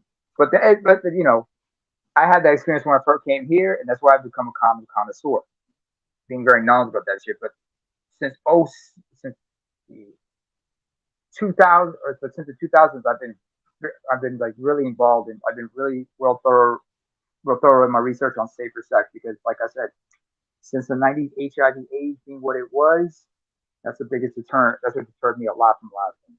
Mm. Hell, I even had a couple of scares because I got tested and came back negative. And those are stories I'm going to tell y'all another time. But All hey, right. you all have a good day. Happy Father's Day. I wonder how do you say Happy Father's Day in Creole? Oh, Bon Fett. Oh my God, Bon Fett is good. Oh, Indigo. I Bon don't fait les remember. fêtes? How do you say it? Because I'm gonna call my dad, but I'm not gonna say it in Creole. My dad's in Haiti right now. I'm not gonna actually say it in Creole. I'm gonna say it in English. I'm actually gonna call my Yeah, dad in wait, like a how's it minute doing over because I'm there? gonna. Wait, Oh, wait a minute. Your shit, dad's in man, Haiti. How's everything go? Haiti is a complete and total shit show right now, bro. It is What the fuck bad. you doing there then? It is no, but my dad is nowhere near the. He's not in the mix. He's Okay, no. Yeah, he's not okay. in the mix. Like he where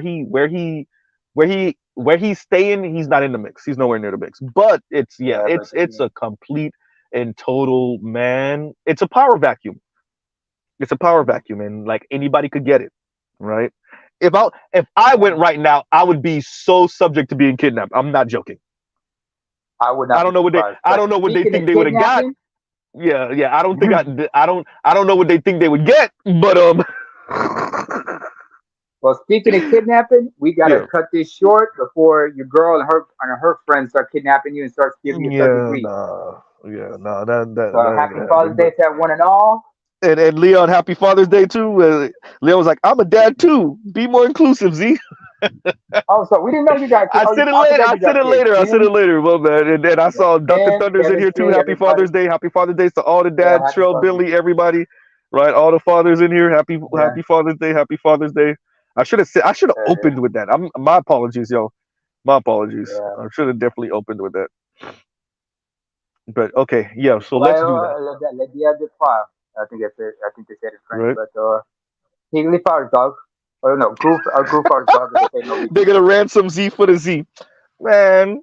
For real, but they'll run the Z into the ground in Haiti. They'll run the Z into the ground in no time. Plus, they don't want that maintenance cost for the Z. You know what the Z is right now in the shop. Like I told y'all, went um did a new radiator, a new transmission Let's get cooler, it. new silicone hoses, and all of that. That Z ran through that. It blew a radiator hose and then Yeah. got it towed to the crib. Guess what? Drove it the next day, blew another radiator hose. They don't want them type of problems. Yeah, They don't. aren't there Ethiopian mechanics you can go to? They could probably hook you up with that shit. Yeah, they don't Yeah. want the type of problem, man. Like, look, they don't want to pop the Z engine. For anybody that know about the 300ZX, you pop the hood, or for those of you in Europe, the bonnet. You pop the hood and you look down and it's spaghetti, right? And the engine is so big for the engine bay. Y'all don't want them problems. Y'all don't want them problems. I love the Z. That's why I Very deal nice. with it, right? It's like having high maintenance chick for no reason. You do it because you want it. But yeah, Yeah, I don't want them problems. Trust me. Anyway, They let's cut kidnapped this me for the short. Z. They You don't have a want them good day. problems. All right, Yeah. neighbor. All right, Anyway, holla. One. all right, bro, Oh, bro. I'll send you another clip, by the way. There's a clip I gotta send you. I'll send it to you in the chat in the comments later. One. Okay, okay, perfect. Thank you. All right, and so closing out, everybody. All right. Um, like I said, shout out to Julesy. She did one of the better jobs covering this. I would say. Um, I still disagree with her on some of the things. I still think she might miss some things, or maybe maybe she doesn't think it's that serious, right? So yeah, you know. Um, look, you got to listen to the women. They're saying what they want and they mean it. Ebony K. Williams said what she meant. And shout out to Juicy for saying it. Like she doubled down on the classism. I would say she actually tripled down on the classism if you also account for her conversation on the Breakfast Club, Josie. Right. So it wasn't just doubling down. She tripled down. Right. So you know, Ebony K. Williams is a very interesting case. That's why I love talking about it. I think she exposed so much, and not just what she said, but the way. And it's interesting seeing women cop pleas for Ebony K. Williams because these are the same people that say, "Oh, it's not what you say; it's how you say it." It's not just what Ebony said; it's how she said it. Look at the look on her face. Look at the look on her face. Look at the demeanor at which she said it. Look at the look on her face when she doubled down, when she called black men mediocre. Right? So I mean, there's nothing else to say. We will have to stay tuned to see how this works for Ebony K. Williams. And it's not just her. It's other women of her ilk, right? So we'll pause right there and y'all have a great rest of y'all Sunday. Happy Father's Day once again. Right, I gotta go make some phone calls and spend some money. So y'all have a great rest of y'all day. Happy Sunday. Y'all go check out other Black Manosphere content, other non-Manosphere content, right? And yeah, everybody, we're out. Mrs. E out. All right, have a good rest. Oh, how did I not say my pause and stuff? Love, peace, and chicken grease. We'll pause right there. Go check out other Black Manosphere content, other non-Manosphere content. All right, everybody, we're out.